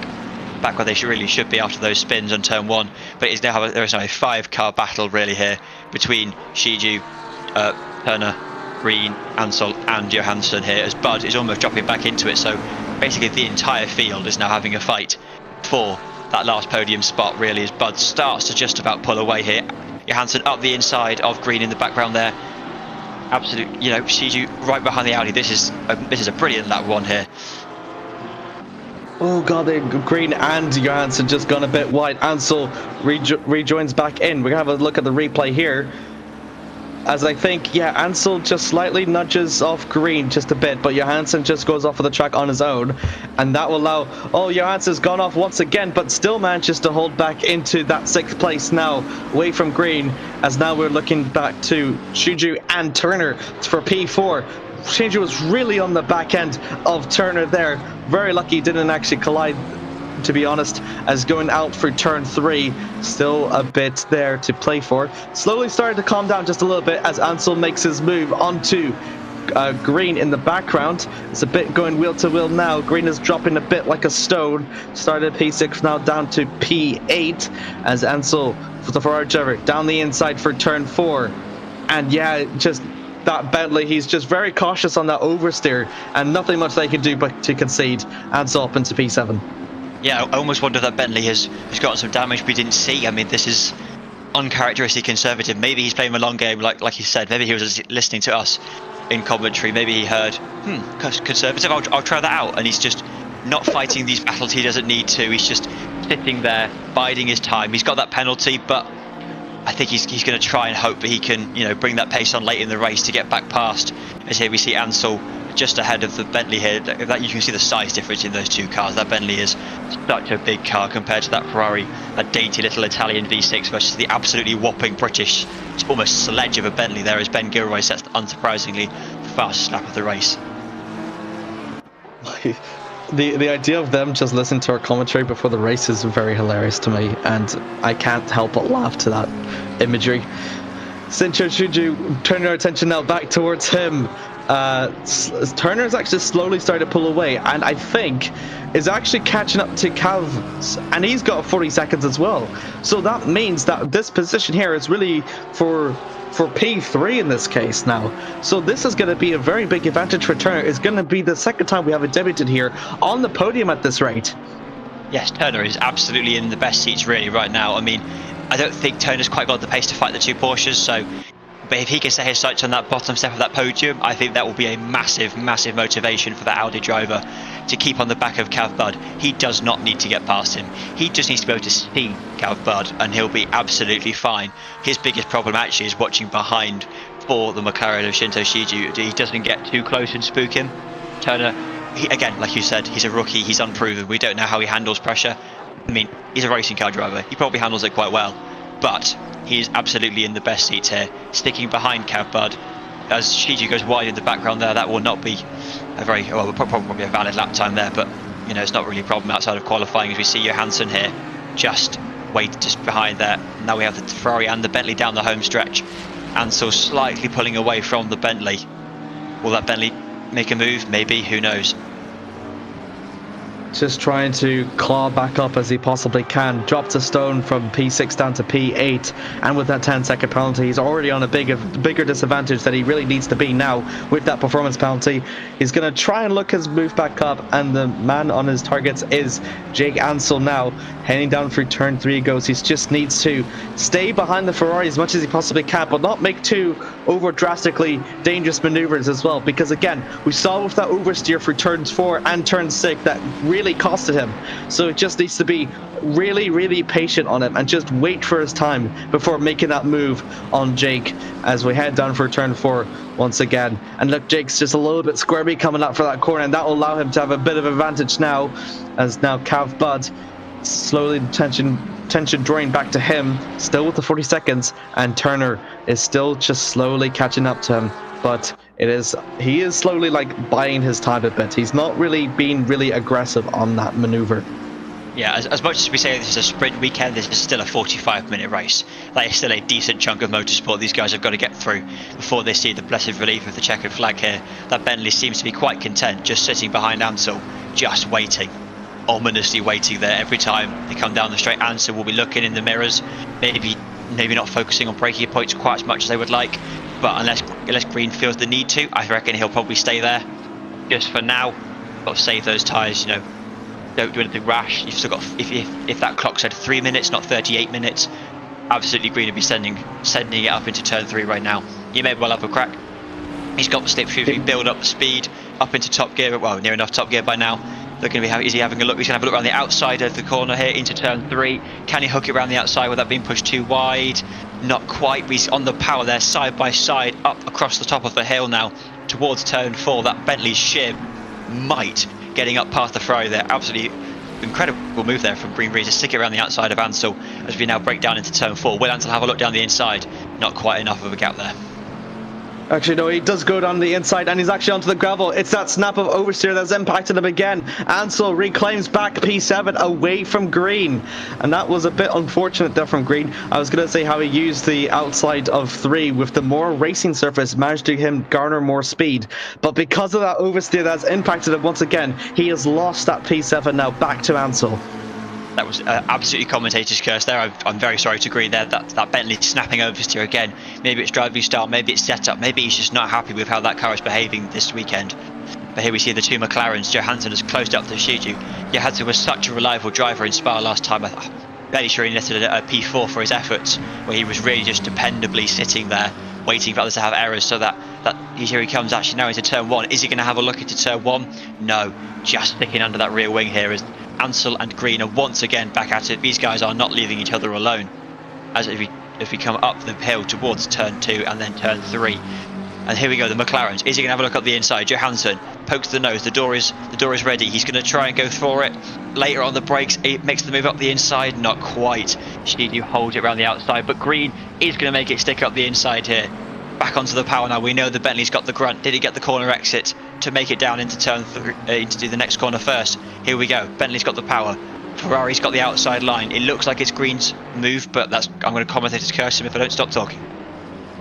Wheel to wheel now heading for turn 4 now, as Green this time has got the inside line now, and it provides to him a good advantage for him. He climbs his way back into P7 now. A great move there from the Bentley, I must say, as he's now just about going a bit defensive now on Ansel, a little bit off the racing line him. Oh, he's onto the gravel, and it's a bit of an understeer from him, and now it's going to be going wheel to wheel for turn 7, around from 8, and this will allow for Ansel to potentially claw back up 7th now, away from Green. Still going to be going wheel to wheel a little bit, heading for the 3rd sector. He might look for his chances. No, he concedes just before turn 9 happens. Ansel back into P7. Really great racing. It almost seems as if Green has decided to give up on tyre conserving and is just actually going to go motor racing now. He's just absolutely sending it everywhere he can. Ansel is doing everything in that Ferrari's power to keep that big Bentley behind. You know, these lap times are not quite on race pace. Well, they're not quite on qualifying pace, but they're not far off. So both these guys are massively pushing now as we run up the hill. That Bentley's slightly further behind here. We cut back to the 2 McLarens. Johansson right on the back of that blue McLaren, looking to the outside move, right up onto the curbs there. Almost slightly over them. Can't quite find the space as we now cross around turn 3. These McLarens are not leaving each other alone, of course. Near enough identical cars. I mean, the setup will be different, but apart from that, they are the same machine. That V8 will be screaming in both of those cars as we make our run down to turn 4. Johansson up the inside. Nice clean move there. Shiju didn't really put up much of an effort. It just seemed like he was playing the long game almost. As we now turn down into sector 2, Johansson is back ahead as Shiju settles back in for the middle sector maybe. Yes, it seems as though he's going to accept that place is lost for now and then get it back at a later date. He's doing really good, not just putting out any needless battles, but he's actually playing the long game, as you mentioned before, just waiting to see until the moment is right for him to strike on Johansson. Now he's going to get the slipstream out from the turn 8 now, might maybe make a look for a move to turn 9. He thinks better of it, almost considers it, and then concedes and just stays behind as much as they can. They both go off. Johansson goes a bit track extending, heads for turn 10 now. He's still applying the pressure. That pressure on Johansson is working for Shiju, and he knows this, and he's just going to stay behind as much as they possibly can. As you mentioned before, didn't defend too aggressively on Johansson because, again, he's probably conserving his tires for the long run with only 34 minutes left to go. It is definitely the long game that will probably be a big favour for Shiju. Yes, he's not fighting as hard as some of the other drivers on the grid are, but he's still fighting. He's not letting him run away. He's going to try and keep Johansson in his sights. If he sees the opportunity, he's going to take it. Like, there he goes. Oh, that is questionable racing lines there from both drivers there. That's going to have to be a conceded place. As we see the replay here, Shiju looks up the inside. Johansson almost closes the door on him. Both drivers managed to get out without contact. Not the greatest racing from either of them, but I'm sure they'll pick themselves back up and carry on now as we cut back to live footage of the 2 McLarens coming down through turn 4 into the middle sector. Shiju just going to have to brush himself off, relax, think about the long run. There's still half an hour to go. Absolutely. I think he just missed his breaking point as well and thought better of it whenever he realised that he might be in the back of Johansson, and then just cuts the corner a bit as a sort of evasive manoeuvre. Lost a bit of time though because Jake Ansel slowly caught up again. He hits the gravel a little bit, down through turn 7 now, and that will allow for Green to potentially catch up. I think these guys are really just, as you mentioned before, putting qualifying paces almost onto these race cars. Still early on, we were talking about how people would put these paces on in the later stages of the race, but a lot of these drivers here are actually put it in the early stages of this race because the position gains just matters that much more to them. Yeah, they're not looking at that time and thinking, should I save the tyres for the end? They're looking at that time and going, that's how long I've got to get past the car ahead. If we look at their lap times, they're not far off of each other. That's 1/10 there from the best for Jake to his current lap as he spins coming out of turn 1. Spin for Jake Ansel in turn 1. That is it's not great for him. He made that mistake in the sprint race. There he goes. The replay just puts it too wide onto the curb there. Evasive action from the Bentley to get round there. Yeah, that's really on the edge there from Jake, and unfortunately for him, it's the second mistake that he's made in this race, and unfortunately drops him all the way back down to 8th. However, with Green serving that 10-second performance penalty, he hasn't really actually lost P7. He just needs to stay within 10 seconds up until the pit window, and that the case, then Jake has more or less have got P7. Chanchan draws the front though between Shinto and Johansson, and Johansson is just slowly pulling away from from Shiju, I must say, but everything has now started to somewhat have calmed down since Jake's spun. So only about 30 minutes left to go, and still the pit window is open. We have yet to see our first pit stop. So the question is, between the leaders, I wonder who will pit first, and whether if the undercut or the overcut will be better here. I reckon both the Porsches will try and go as late as possible. It's going to be on Bud. I reckon if I'm placing bets based on very little evidence, I'm going to say Bud's going to pit first. But again, who knows? If any of the lead drivers start to feel their tyres drop off, they're not happy, they need a break, they just think, right, let's reset. They will pit basically straight afterwards, get in, get a new set of tyres in, get any fuel they need into the car if they need any, and then get back out there, reset and ready to go.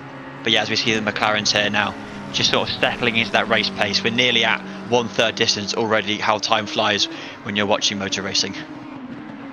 Yeah, Bud usually really prefers the overcut strategies here. Typically, I think he always likes pitting really as late as possible because it always has been his forte.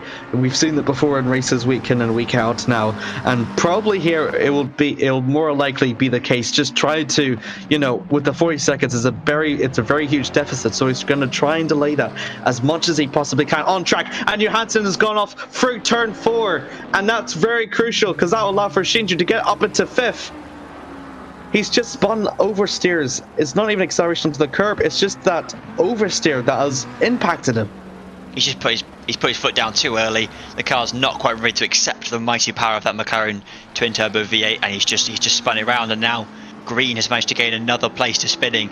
He's back almost right, not where he should be, but he's back up into P6 now as we start to see Johansson. He's made that mistake before, but not at that corner. Is he going to come into the pits maybe? He's certainly lining up like he might do. Yes, in he comes, the first pitter of the race, Johansson, coming into the pits. Like I said, he's made that mistake now. The tyres, not happy with them. Going to take a breather, reset. Of course, he's got no penalty to serve, so he'll be in and out as fast as his team can get him back out there, serving that pit time. But yes, the first pitch of the race has already happened, and we're just under the 30-minute to go mark. Can see the bodywork damage that he had from that collision. That was, really big and huge there for Johansson. But paying in early will provide a lot of advantage to him as well, because he's pretty much nowhere now in the field, so he can just conserve and go for the long run as much as he possibly can, not get tied up to the fights around him. And if it happens, it could actually be a good advantage from him. As Turner gets a little bit of sideways out of turn 4. We're seeing a lot of drivers now having that snap of oversteer and needing to counter steer for that. Turner is now the second driver to have suffered from that as well, but luckily for him, he keeps on track, albeit he has suffered a bit between himself and his chase to Bud. Maybe the tyres are starting to go off. I mean, I'm not in the cars, but it's pretty warm out there. The track temperatures are decently warm. It's a lovely sunny day here in Austria, so maybe the tyres are just starting to go, or maybe the drivers have just gotten sick of conserving and are starting to push again, as we see lots of curb being taken by the Audi there as we come back onto the home stretch. These guys are going to be absolutely well, they could be throwing themselves through the curves towards the end of their stint. Johansson's got a long stint to go now as he starts to pull out of the pit lane there. As that pit stop is now complete. But yeah, it's going to be a tough race for Turner to catch up to Bud if that's what that car is aiming for, which I think is very much within the reach of that Audi. Yeah, absolutely. That Audi is more or less capable of getting onto that podium. But must say, between Searle and Gilroy, it is a 15-second deficit, and it is only just an 8-second gap, as we're slowly joined in by a fellow commentator. Hello. Hello, and welcome this evening. Hopefully you all had a good evening. Going to be your personal Bernie Collins here while we're just going around. So, how's your race been for everyone? It's been very good. It's been very high action paced and full of drama. I'm curious though, Bernie Collins, what would you say what happened there between, I think it was Shinju and Johansson, because you are obviously I think you're like stewarding for this race. Has Cav Bud's gone off?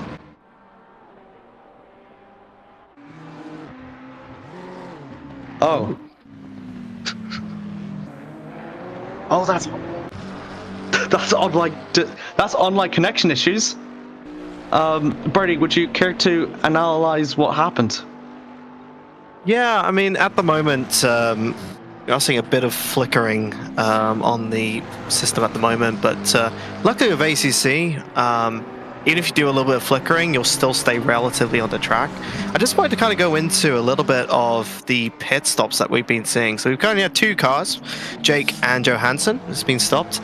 Jake relatively going for a standard stop, so no damage, relative a 35 seconds, but it looks like Johansson had a 50-second pit stop, so that's a 20 seconds worth of damage, so has lost a little bit of time from damage, so keep an eye on that car. It is repaired, but it has stopped early, so we'll see how long these tires are going to last, because Red Bull Ring, its main characteristic is it chews rear tires, and you're going to be seeing later in the race the amount of oversteer that some of these cars will have. Yeah, as we see now, the Audi of Turner has come back up onto the podium, of course, with that mistake from Bud, which puts Turner right up into that podium position. They are going to be aiming for that. So it's within their grasp now. They're not going to catch up to the Porsches. I think the Audi will know that, but Bud is very much, on the back foot now. That penalty will put him right towards the back here, as we see.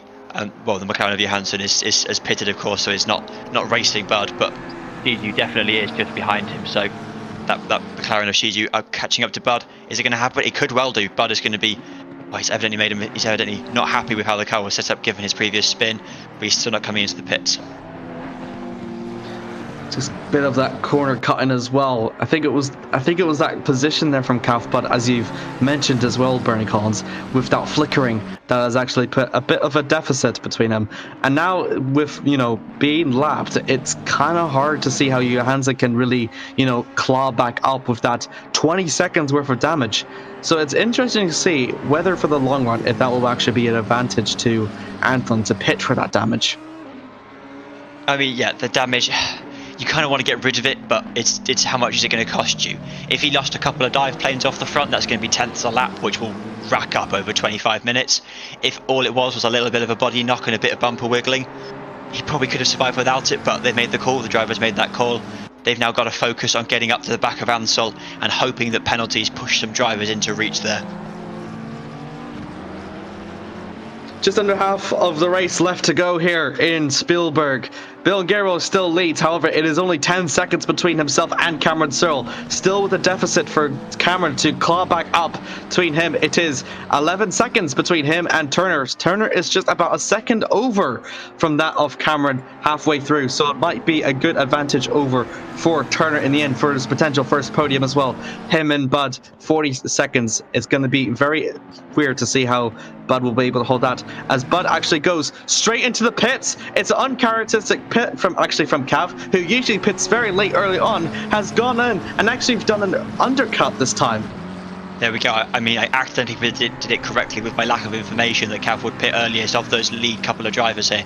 I have no idea how I managed to do that, but he is in the pits. He is the first of sort of the front five to come in.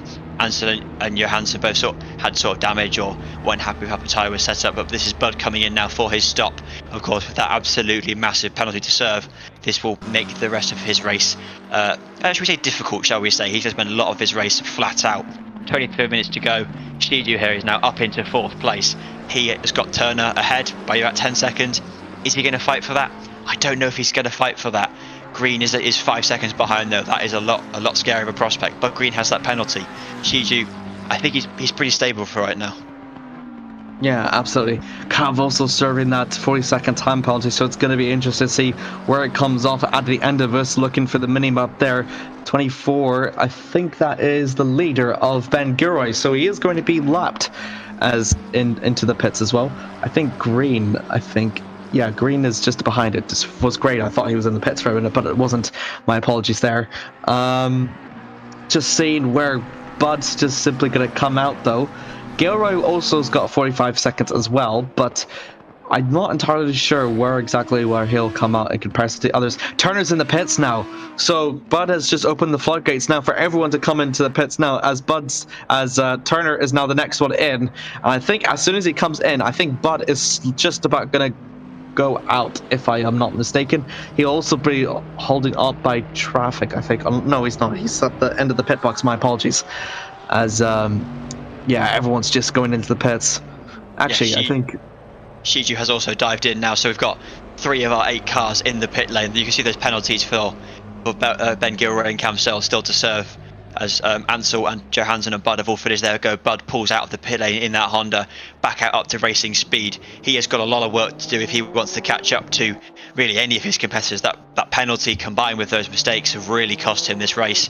What was looking on to be a decent finish, it disappears so quickly now, as Charlie Green has now inherited a podium position. Of course, he's still a pit stop out of sequence with everyone behind him, so he's not going to keep that, but he can enjoy that while he lasts. He can get that screenshot of him running up in 3rd if he so wants to, but he's currently in 3rd now, as we see Turner has also finished his pit stop and is heading back out onto track.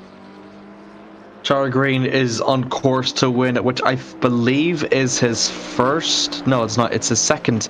It's going to be a second class win for the alumni class. His first coming in just last week over in Spa-Francorchamps. And if he does hold off from Cav, it's going to be a good advantage to him. Does have the 10 seconds. The 10 seconds was the class win for him. Attention towards to Cameron Stoll now as he laps Shiju now. Still in second and still about 15, still needs that 15 seconds, just keeping an eye on that deficit between himself and Ben with only 20 minutes left or so to go. I'm very curious though, like, it is still just 20 minutes and there's still a chance for Ben to obviously make that deficit, turn over that deficit and be able to win this race. But as it stands, Cameron Solo, if they both go into the pits right now, Cameron Solo will exit out the pits 4 seconds ahead. Now the question I have is, if Cameron does exit the pits ahead of Ben, how would Cameron be able to defend from a charging Ben, would you say? I think he's going to really going to struggle. We saw the similar position out in Spa last time round, and Ben just monstered but past him. The longer that they leave it though, the harder it's going to be for Ben, because that gap it's not growing rapidly. It may well be growing, but it's not growing by hand over fist. So he almost needs to get it. Is he going to try and get the penalty over with, or is he going to push it as late as possible and hope he can build that gap? I think Ben would rather have the track position here and build the gap and try and push as late as he can, get those fresh tyres on, and then just drive qualifying laps. As we can see, Cam Searle has done his best lap on the last lap, so he's definitely pushing hard to keep up with Ben. And it looks to be working. That gap is staying stable, as we have only 3 cars left to pit with 19 minutes to go. If he's pushing so much, that means he's really trying to use effective use of his tires, which potentially means that he is eyeing for a pit stop very, very soon. So I think he knows that deficit between himself and Ben is there. But the more that Ben is out, as you mentioned before, the less time that there is for him to reclaw that position. And if Cameron Stoll does pit sooner than Ben, then he's got more fresh tires to take advantage of than Ben does. And if that's the case, then maybe Cameron might be able to muster off a win purely out of strategy here. I think that would be a cracking drive if Cam can pull it off. If he gets that undercut, Cam Searle I think he might try for the undercut. In his position, that's what I'd try. I'm not in his car. I can't feel how he's driving. I'm not in this championship, so I can't say for certainty, but maybe he goes for the undercut, gets those new tyres on, puts in a couple of blisteringly quick laps, builds that margin, waits for the penalty to hit Ben Gilroy. Ben Gilroy will drop back, and then he will just have to defend for the last, however long it'll be, 15 minutes, as Cam misses the pit line to this lap. So he's going to do at least one more now before pitting. We've still got 18 minutes to go though, so neither of these drivers in first or second will be worrying. As we look back, Ansel is within 3 seconds of Shiju. That gap has been shrinking slowly over time, but here he is. Ansel is putting in good laps. His last lap was his fastest lap. That Ferrari is pushing as fast as it can go as he goes quicker again. That Ferrari is really trying to catch up to that McLaren. Will he catch up by the end of the race distance? It's an option, and I really hope that we see a fight for fifth. He's been relatively mistake-free, if I'm not mistaken. I think, well, he has a spun again in turn 1, but other than that, has been pretty good for the long haul in comparison to his previous sprint race. And that is Green over into the pits now, the current alumni class leader here on this race. Keep an eye out for Bud, because that's going to be what Green and Bud are fighting for in the alumni championship points, as he's over a lap down. So Green with only 10 seconds is a deficit, but I think we'll be able to, easily come off ahead of Bud. But aside from Bud, it's going to be interesting to see where Green is going to come out ahead, because look at Turner and Shiju, the two drivers that the Bentley has fought constantly throughout the sprint race, and also Ansel as well, which also he fought as well in the early stages of this race. So these are the kind of cars that he's going to be eyeing for, not really Bud, because Bud is already a lap down. I think it's inevitable that he's going to finish ahead of him. Yes, it's certainly interesting. Green is going to come back out, hopefully somewhere in the middle of a fight, because I'd love to see a reunion almost of that Green-Turner-Shiju battle. The gaps are a little bit big right now for that to be fully happening, but with differences in pace and new tyres, those gaps could easily shrink right back up again, as the leaders are still not pitting. Here we have Turner stuck in fourth. Can he get back round? Can he get that podium that he's been hunting for? Can he get that debut podium in the feature race? What an incredible result that would be, as yes, the timing now confirms he is back ahead of Green. So he should now be on for a podium, which in your first race is incredible, as Green leaves the pit lane, just a little brush of the wall there. Not sure if that actually counts or if that's just Assetto Corsa being Assetto Corsa. Yeah, I saw that as well. I thought he kind of hit the wall, but I think he is ahead of Johansson. He gets himself up into 6th, and it is 11 seconds between Green and Ansel, but for Green at least it's still an advantage for him, because he is still alumni class points leader. So that means that his penalty will be extended to 20 seconds, I believe, for that next race in the final round. Final round will all take place over in Barcelona next week, same time, same place. But yeah, just 15 minutes left to go, and look at that gap between Gilroy. Gilroy now heads into the pits now. He pits earlier than Cameron, so he is going to try and do the undercut on Cameron. No, Cameron goes into the pits now, so he's going to try and take the action now. It's going to be interesting to see how this develops. Both drivers in at the same time there. Cameron definitely made almost a last minute decision there. Basically was watching the timing on his own screen there, just waiting for the call over the radio, well, not the radio, but to pit in there. But if you look at that last lap time there, you can see that he's coming to the pits and is well off the pace, but of course he's coming to the pits. That lap time is largely irrelevant. Both cars are going to stop. Both cars are going to serve the penalty. Cameron should be out ahead of Gilroy. How much he can hold that for, we'll have to find out. Going to be interested to see with that 30 and 45 seconds, just how much of an impact it was. He did come into the pits 13 seconds now, so that means that Cameron Sill should exit out of the pits first, 2 seconds ahead of Ben Gilroy. So that means that with the remaining 12 minutes or so left to go, Cameron has got 12 minutes to fend off 2 seconds away from Ben. As you've mentioned before, it was very hard for him to do that in Spa, but in Austria it may be a little bit more in his favor, I wonder. It entirely depends on where these guys' strengths and weaknesses are and how well they've got their setup done. If they did any testing midweek, that will have really helped them knuckle that car in, as we see the Bentley of Green here being chased by Johansson. That gap is down to 1.8 seconds. Can Johansson claim back a position off the Green after his mistake earlier this race? I'd love to see a good fight between these two. I hope he can catch back up again. Those pit stops still being served for the leaders though, as these two cars come through the middle sector. Of course, Green still leading the alumni class, looking pretty set given Bud's less than fortunate track record at this weekend. Well, and here we go. Both leaders are out of the pit lane. Gilroy appears to be ahead of Searle as we leave the pit lane. Oh wow, that's surprising. Oh wow, I didn't realize that. That's huge. So Ben Gilroy has effectively just got... Ben Gilroy is already in second place, I believe. So the leader is Turner. So that is 6 seconds between himself and Ben. So that means that with the remaining 13 minutes left, Ben has just simply got 6 seconds to catch up to Turner and overtake him. So Turner, not even just for a podium, but P2. If he can just fend off Ben for just 10 laps even, or sorry, 10 minutes, even a race win. As we see in the background, that's Sinjir and Cameron going wheel to wheel, coming out for turn 4. And I think an overtake was made there. No, Cameron Searle's off. And he's dropped a lot of places back. Cameron Searle gets hit by the McLaren off into the gravel there. Wow, that is absolutely shocking. Cameron Searle has had a dreadful last couple of laps there as he's dropped from what was essentially a guaranteed P2 after, well, maybe even P1. He's now dropped right down. You know, he's lost a lot of time. He's now, what's that, 12 and a bit seconds back from James Turner in the lead. Turner is going to be nervous, shall we say, that Ben Gilroy's behind him, but also he's got determination. He's got that pluckiness to maybe have a crack at a win. He's definitely got to be on for the podium though, with Siege looking like a good chance with 12 minutes. Can he fend off Cam Searle, who is not happy with that Porsche after maybe he's got damage, we don't know. We're going to have to see if his car looks to be affected by it. The Ferrari there, not in the race directly. No, sorry, he is. That Ferrari, that Ansel is for position from Ansel, sorry. He is only 3/10 back. Three-way battle for P3, similar position to what we were before. Back in the sprint race when this was a battle for P5, it's P4 now as Cameron Searle's going to go on the outside line now, heading for turn 3. A little bit of contact once again between himself and Shinto. Going to go for the switchback. Brilliant move there from Cameron. Textbook there from him. Up into P3. That's how you do it. Textbook overtake there from Cameron, like you just said. He's just got past Siju. Is he going to go on that charge now? I think that there's going to be a riled up Cameron Searle there going for that.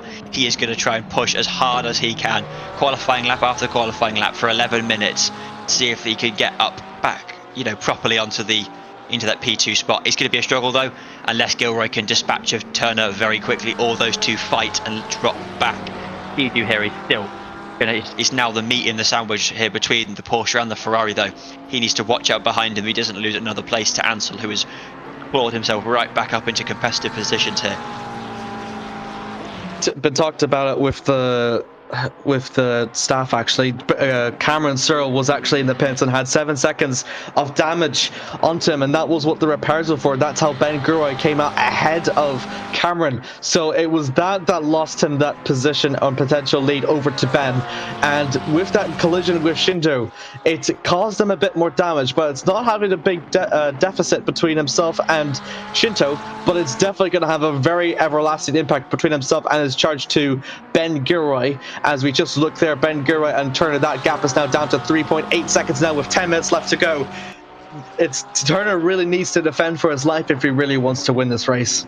Yeah, he needs to remember that there is a race beyond the lights. We see Ansel, the Ferrari, diving very late on the inside there. Can he get past? Not quite. Back on the power. Both of these cars, the Ferrari's just sitting there, not quite got the grip out of the corner to have a go. Is he going to have a look up into turn 4? Shinju is going to notice now. Shinju, he's ready. He's waiting. He knows the Ferrari's there. He makes a move up the inside. The Ferrari, absolute send up the inside. Switch back for the McLaren as we come round turn 4 there. An absolutely amazing move from the Ferrari, just couldn't quite make it stick. Is he going to have a look up into 5? It's not really an overtaking spot, but he's going to have a look anyway. Just keeping him aware, just keeping that fear in the McLaren.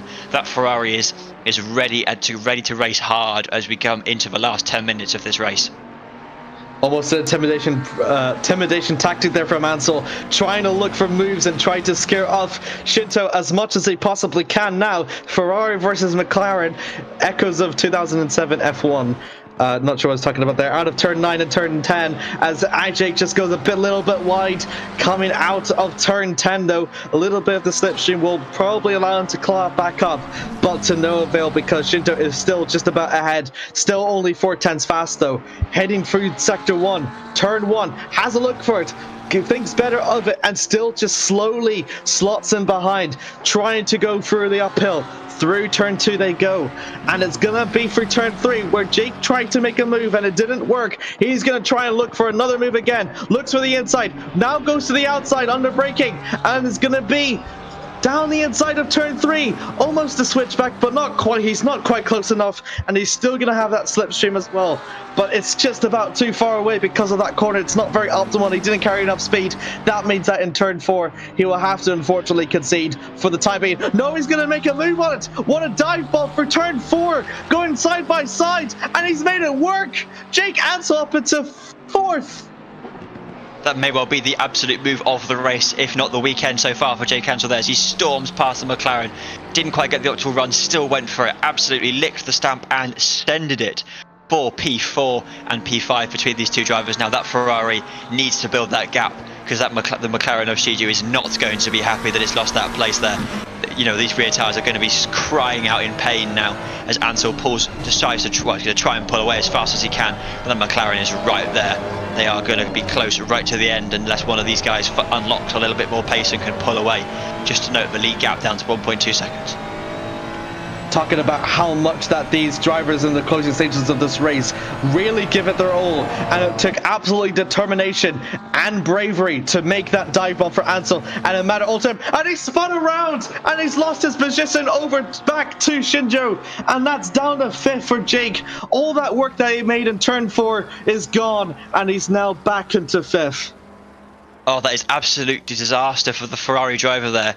Like I said, he was probably trying to find that little bit of pace to pull away from the McLaren and just undoes all his hard work on that dreaded turn 1 curve there. As here we go, the fight for the lead. Here we go. Turner ahead of Gilroy. Is Gilroy going to try and replicate his move? Yes, here he goes. Up the inside, turn 4. The Porsche just absolutely sends it up the inside of Turner there. Valiant effort to keep ahead for this long. With only 6 minutes to go though, it was almost inevitable that Gilroy was going to find a way past. He used it in an unorthodox place, and that shows the sheer pace of Ben Gilroy in that Porsche. He is just unbelievably quick. There's a reason he's won every race so far, and I mean, that's the move that is the race lead there. Unless he makes a mistake, which would be very unlikely, it is his race to lose. Great move there from Ben Gilroy. Full second faster than Turner on his chase now.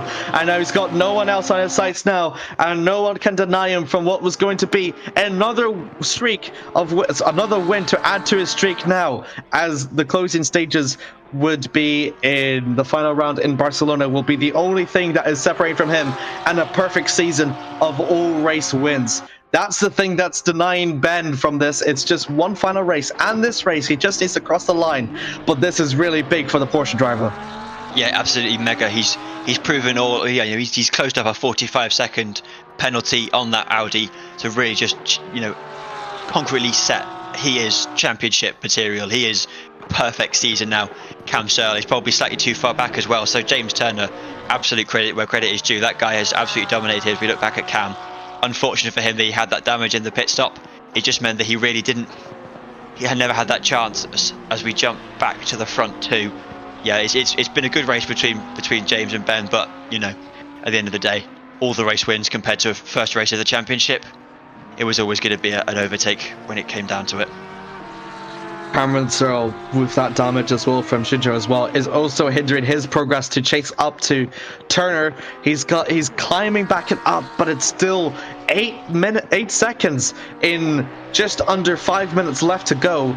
Is it a deficit too big for Cameron, or is there one last trick up his sleeve to maybe reclaim P2? And could Turner make this 2 debutants finishing in P2 here? Cameron is putting in very quick laps there. His last lap was his best lap, and he's not far off it in the net on the one afterwards. So he is putting in blisteringly quick lap time. These are they're there at the end of their stints now. These tyres, they don't need to last much longer. Maybe under 5 laps easily is what they need to do. So they're going to be pushing to the absolute maximum now as we see the Porsche. Is he going to try and make a move? I don't know yet. It's a long gap. It's a big gap. 8 seconds, 4 minutes. I have faith in Cameron Searle. I've seen him race in Formula 1. He is an incredible pace in that sport. But does that skill transfer over? Yes. But is it going to be enough? I don't think so. I'm absolutely surprised how this type thing is going to be. It's really, really optimistic to see if Cameron will be able to just muster it. But it is a big deficit. It is 4 minutes for 8 seconds. And it is just slowly pulling away. It's out of Cameron's reach. And unfortunately, I think if it wasn't for that pit stop, which cost him 9 seconds of damage repairs, then maybe, just maybe, we could have seen a different story with Cameron in P2. But as it looks, now for the time being, Turner will make this 2 in a row for debutants to finish on the podium, and he'll do it in style. My word. Cameron Stowe is really, really climbing up as much as he possibly can. It's now down to 7.2 seconds now. He's made 8/10 in just that one lap. It's still, I don't think, going to be enough. No, I think if this was a full-length endurance race like we saw in the previous round, and like we're going to see again in Barcelona in 1 week's time, I think he would catch him. But he's only got 2 minutes 50.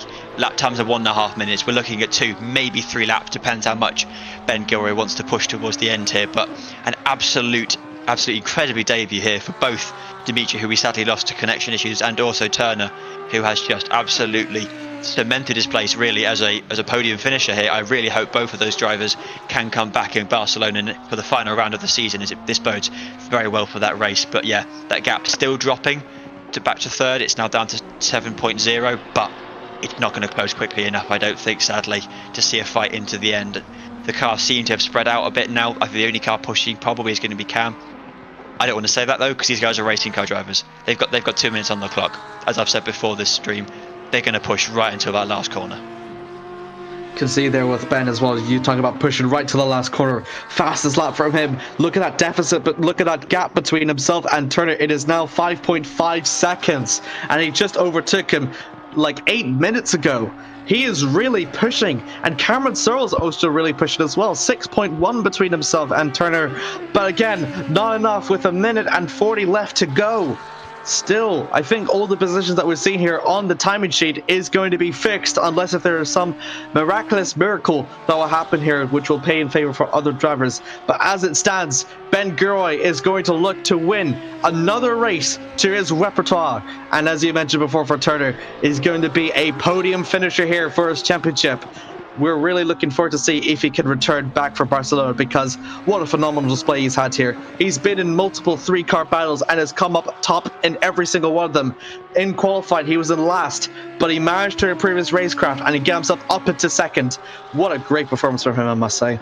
Yeah, it is incredible, and it just shows that you don't need to be a championship regular to perform here. These guys come in first race of the season in that Audi, which is a car that wasn't seen this race. There's no other Audis on the grid this race, or in my last one, I don't think, and I can't think of many other. There has been other Audis, of course, but you know, it's the only Audi here, so I know there was no other reference point. But if we look at it against the Porsches, he has performed exceptionally well. But then again, Ben Gilroy is just so ballistically quick. It's hardly a surprise that he's won. Got that 7-second gap. I think you're probably going to get one more lap in. Can he get up to 8 seconds? Depends how much life he's got on the tyres, and if he really wants to. The championship really is at his whim at this point. He is just so quick in that blue Porsche. As we cross the line onto the final lap now. One more tour of this lovely Red Bull Ring for Ben Gilroy as we come into the last 10 seconds of the race clock. Absolutely, we're talking about phenomenal displays here. Ben Gilroy has put on an absolute masterclass, and as you mentioned before, I'm sure this race win would more or less seal his championship for the BUSR ACC Spring Championship of 2025 for Ben, as the final round is only just an endurance race. It's not double points here, unlike the sprint format.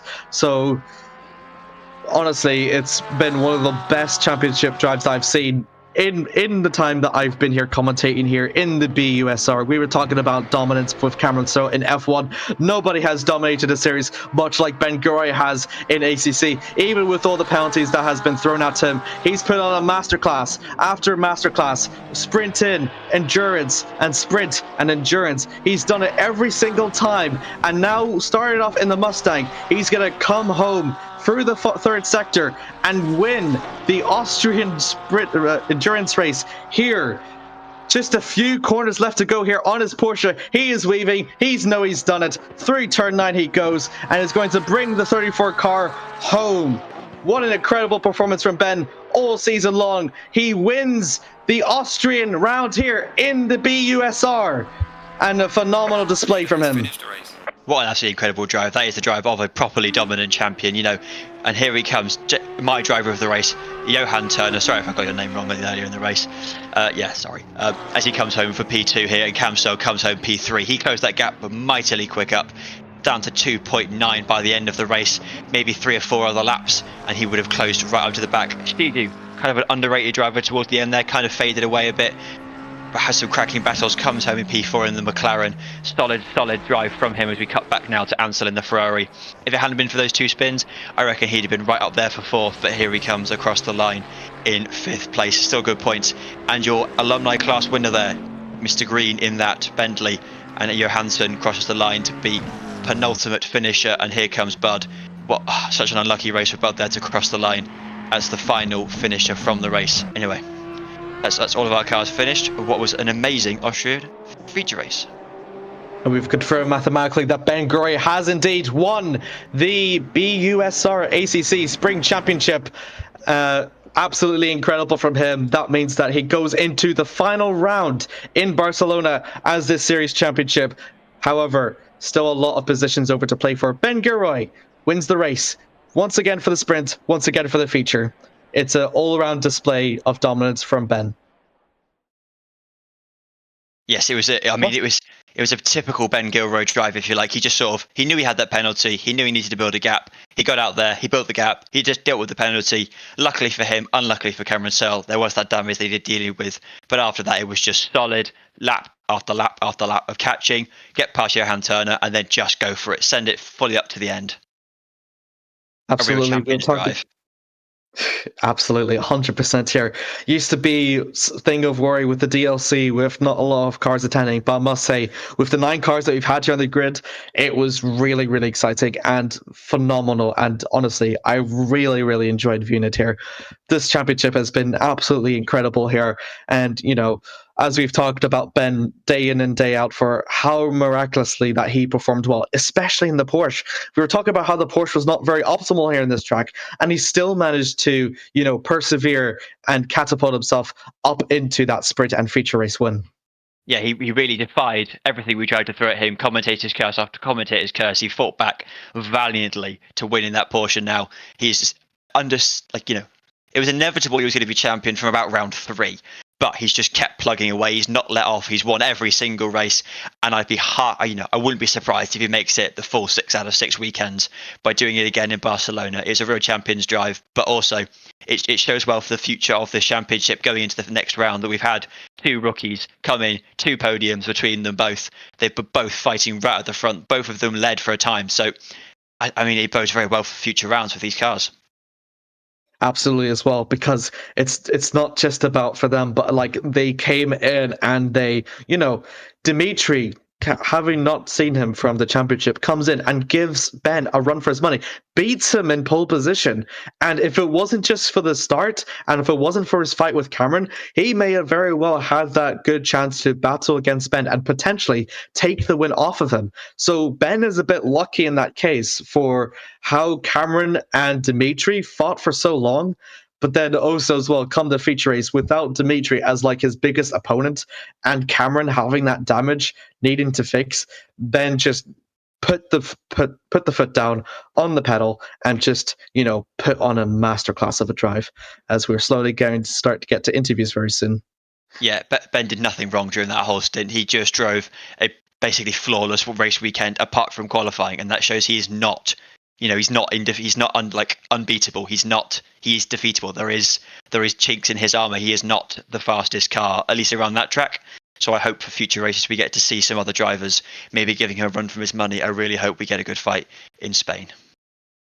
Absolutely. Still despite all the championships have more or less been decided here at this point, still a lot of positions here to grab for the final round in Barcelona. There's going to be a lot of drivers that are going to be looking to make those last race points gains to call themselves back up into, position gains and, make their repertoire all the more better for, future championships as well. But Ben Gilroy, as we've mentioned before, great race from him. Cav did finish the alumni class in second place behind Green, but I think we're just getting confirmation whether or not he has won the alumni class championship as well. As he is also pretty much similar to. He's pretty much a bit similar to Ben Gilroy in some ways in the alumni class. He's been, purely dominant in his class with, the penalty points have been, the penalty, penalties have affected him greatly, and it put into play here on how he managed to lose to Green. Green only came in and has won twice because of the penalties that he suffered. But I think he has won, if I am not mistaken. It's not. I think it's a no. It's going to be close if he hasn't. He's going to go into that final round in Spain knowing that he's got one hand on the trophy. He just needs to finish the race in the points in a solid position to get that other hand on the trophy to win the alumni class. And I mean, Green is going to do everything in his power to stop that. But I think it might be too little, too late this side of a bad race. But also, we saw today that Bud is not. He's not in defeat. He's also, he's vulnerable. There, he made mistakes. There was that spin, I think it was for him, that kind of put him right at the back of the field. That is just, he's not. There is mistakes that can be made. All these drivers are, after all, human beings, no matter how perfect some of the leaders look. So there's always an opportunity for the next round. But if he's not championship winning yet, I reckon Bud will be by the time we get to the end of the Spanish race next week. Oh yeah, so it's just got good for confirmation here that Cav has won the alumni class championship as well after his first place sprint win and his second place feature race win for the alumni class. So he does actually go into Barcelona as the alumni class championship. So that means that all of the championships now have been more or less sealed here in Austria. So now we're going to slowly start getting into the interviews now. So we'll start off with the person that finished on track in third place with Cameron Searle. Hey, Cameron. Hello. So it's been a very, a very chaotic race, shall we say, for you. You were started off in P3, and Dimitri was a debutant here, but you two managed to fight for a very good first half of the race. But I'm curious to say, did that for the long run cause any disadvantage towards your tire in that sprint race? And if you had not fought him for so long, would you say either of you would have caught up to Ben? No, and he would have. Dude was rapid. He was absolutely rapid. I mean, he set fastest laps towards the end in the 27s. It was more I was holding him behind for as long as I could, more than him getting, more than me actually fighting him. But no, it didn't affect my race. I think it hurt his a bit more though. So how would you say that damage, we saw you had to pit for a longer time during the feature race, that damage, how much do you reckon that was affecting you during the race then? I mean, damage wasn't there at all. It was obviously the success penalty, the 30-second for the hold. I didn't get a great pit stop. But yeah, the issue was actually on the outlap. I just got tagged by Aria and sent it to the gravel, and that was where the time was lost in the end. Otherwise, I would have been right there with Jonan at the end there. So do you think you would have got past the Audi in the end? I'd have had a good crack, but yeah, I just wasn't able to get that opportunity. So, well, congratulations on your podium. Thank you very much, guys. Great performance there from him, I must say, to cap off another podium finish to Cameron Searle's name. I don't think he has finished outside the podium. He has finished outside the podium once, if I'm not mistaken, but just wanted to make sure of that. No, he's actually finished on the podium for every single round. So as much as Ben Gura has got a win streak on his hand after round 5, Cameron Searle has also finished on the podium in every single race that he has attended as well. So that's huge for him. And now he was hoping going into Barcelona as hoping to keep that podium streak alive. It's going to be interesting to see how that's going to fare for him. But yeah, he's got that to him. And slowly we're going to start interviewing the person that finished in P2 in Turner. Yo. Hello. Hello there. Hello. P2 you didn't attend the sprint race, but in the feature race, came in. Sorry, you did finish. Sorry, you did sprint race. My bad. You You had a pretty poor qualifying over in P9. However, you managed to claw yourself back up in the sprint race, and you did it again in the feature race. And this time it was an improvement after improvement. So I must say, I'm really impressed. Did you reckon after the qualifying that you'd had a chance at a podium in the feature race? Honestly, well, I've been like awake for like 2 hours, bro. I got up today. I was like, let's run it. I haven't driven this track before, so I did like 10 laps in quali, whatever it was. And then I was like, there might be hope. I might finish like P4. And then in the second race, it was like, do we have a 45-second penalty and a 30-second penalty? What a long day for them, bro. But yeah. And do you think you had a chance of fighting Bengoro towards the end, or was that a fight you'd almost resigned as don't damage yourself, don't go off the track, just almost let him past and sit behind him, or did you really, really try and fight him? I was looking at the gap when he left the pits, and I was like, if it's 10 seconds here, there might be a chance. But when I saw it was like 7, yeah, the game's gone. Well, I was saying congratulations. Yeah. Congratulations on your podium. You do have an exceptional race. Do you think you'll be hoping to come back in future races and continue fighting these guys for podiums and maybe even a race win? I had no business for a podium, to be honest. Be nice. But I don't know. And I saw got put in the right-hand lane. I was like, yeah, I'm going to send it. So if I can turn up next week, I'm just going to send it. Absolutely. Congratulations on your first podium. And we're looking forward to see you in future races. Cool. Thank you. I think we're drawing our attention now towards... I think we shall interview the person that won actually the alumni class first, because it's a really big moment for Cav, to finish constantly on the podium in the alumni class, and he'll be more or less very proud with even with that 40-second penalty added to him, he comes home with the championship. Oh no! Hello. Feel strange being back here. Finished on the podium for every single race in your alumni class, and now you exit out of Austria here at alumni class champion here for the Spring Championship. How do you feel? To be honest, I can't quite believe it. It's 2 in a row now. Just 2 in a row. I didn't really expect to do that coming into the season, but I had to be consistent. I've had real scares the last 2 weeks, though, right? Like, internet issues kicked me out of Spa and put me a lap down, and then internet issues here. Don't know if you guys saw, but going into, I think it was 6, on one lap, Jonah essentially phased through me and launched my car something like 3 or 4 feet in the air into the gravel trap, gave me 20 seconds of damage and lost 10 seconds. So I was doing all the calculations to try and figure out if I'd won it after that. I thought I had 52 points going into race 2, so I was like, I need to finish second and hope that he doesn't get the fastest lap. But good job by Charlie. He's done really well to get second this season. How do you think you'll approach the next round in Spain now knowing you're champion? Are you still going to push for class wins and points, or are you going to take it easy and have a nice relaxed drive? I think I'm going to have a conversation with my ISP beforehand to see what they'll allow me to do. But I don't know. I really don't know. I have to take some time to think about that one. Might not even show up. Might help you guys out at the commentary booth if needed, provided my internet doesn't give out again. This being the new strategy for you, because usually upon your races you mention how you always like to pit very late. So come this feature race here, you did something very unusual and you actually pitted very early in comparison to the other field. Was it just the damage with Johansson that has made you pit from that? Yeah, it was, because I was 18 seconds of damage. It was about a second and a half a lap, so I was like, I'm just going to bite the bullet to this one, take the damage.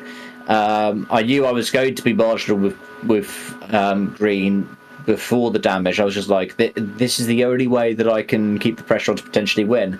And so, depending on if he's had a tricky race or not, if he's had a tricky race, I could potentially take the win back if he's got like 20 seconds of penalties. Well, there's a bit of pride in here knowing that you're the only class winner here that has maintained the same car throughout the entire championship, because you started here in Monza with the NSX and you finish here as champion with the NSX as well. So all the congrats to you, Cav. I hope you enjoy your second alumni class championship. Thanks, it's my third as well. I won the first ever BUSR NSE season, and I was the first champion in that one as well, because I won the title first, and joined first with Ben on this one, but again here with under the new leadership and new governance, so I'm very happy with that. Well, congratulations are definitely in order for that, for a third championship. Very well done, and I hope you get to enjoy Spain however you choose to. Thanks. Great job, guys. Catch you later. Bye. All right, we're slowly going to turn our attention now towards the person that finished in first, and he is the student class winner here for this championship now in Ben Guroy. Hey, Ben. Hello. Championship winner, how does it feel? Good. I actually didn't realize I won a championship. I was so focused on the race and bringing that gap down, I had no idea. Talking about your performance so far, it was the first time in a good while that you didn't actually start from pole position, with Dimitri clinching pole position. Had it been from the start of the race, you had a better start in comparison to him. Did that, would you say, really helped you in terms of your sprint performance against him? Yeah, but I'll say on raw pace, they had way better. They were completely out of my field. So I know the Porsche on the line is much better, so I used that to my advantage and hoped that the two behind would fight, and luckily they did. And then I just tried to maintain a gap, but they were definitely catching towards the end. Did this make you nervous going into future rounds if people like Dimitri keep coming back and challenging your win streak, or are you pretty confident that you can knuckle down and get it done? I would welcome more competition. It's always nice to have more battles on track. With the success penalties, it makes it a bit difficult to get a good battle in the main race, but yeah, like it just pushes you further, and yeah, it's a great race. Heading into the final race in Spain, looking for your championship as a whole, you started off your championship run here in the Ford Mustang, and then midway through the season in Brands Hatch, you switched over to Porsche. Looking back on it now, having seen you've won the championship, was that manufacturer move to the Porsche really crucial for your championship win, would you say? I'll definitely say it helped, because the first two tracks were the Mustang performed well there, and it was a very, I would say, unfair car to pick. And then going into the season, I didn't know we'd be able to switch, so the fact that we got to switch to another car after those two rounds really helped. So, but I don't think it made a big difference, but it definitely affected the results. And how are you going to approach that final round in Spain? Are you going to go guns a-blazing and try and get that perfect season? Oh yeah, I mean, coming into it, picking a Porsche, it was all for Barcelona. I've driven it quite a lot in the Porsche, and I know I'm fast there, so hopefully I can finish this season on a strong result. Congratulations on your championship win, Ben, and honestly, from everyone here in the commentary booth, it was honestly such a phenomenal drive, and we're honestly looking forward to hopefully see a similar performance from you over in Barcelona for the final round. Thank you. Cheers. Wow, that was absolutely incredible. That was Austria, and honestly, Dan, I must say this was probably one of my favorite races I've commented here in this series. I mean, it's only my second race as commentary, but it was an absolute cracker to start off with. We had fights all the way up the pack in, student class and alumni class. There were fights for first, there were fights for last, there were fights that lasted 2 corners, there were fights that lasted 3 laps. It was an incredible race, and really bodes well for the future of this championship as we carry on growing in numbers. So yeah, I'm really glad that we got to enjoy that race and watch these drivers go nose to tail, side by side, and sometimes have a little crash every now and again. First podium's over for Dimitri and for Turner. Cav Bud leaves here as the alumni class champion. Ben Guroy leaves here as the student class championship, but it's not over yet. There's still a lot of championships over to play for. The final round takes place over in Barcelona a week here from now. Starts at 7 p.m. GMT. Dan, thank you so much for being here. Honestly, I've had an absolute blast with you being here. I really enjoyed commentating here with you. Oh, thank you for having me. It's been great fun getting to share my love of GT racing with you. Circuit de Barcelona Catalunya awaits for us for the final round of the BUSR ACC Spring Championship. A lot for to play here, though, with Ben Gilroy leading winning the championship, and for Bud also winning the Alumni Class Championship. Can those be able to prosper in the final rounds? We'll see next week over at BUSR.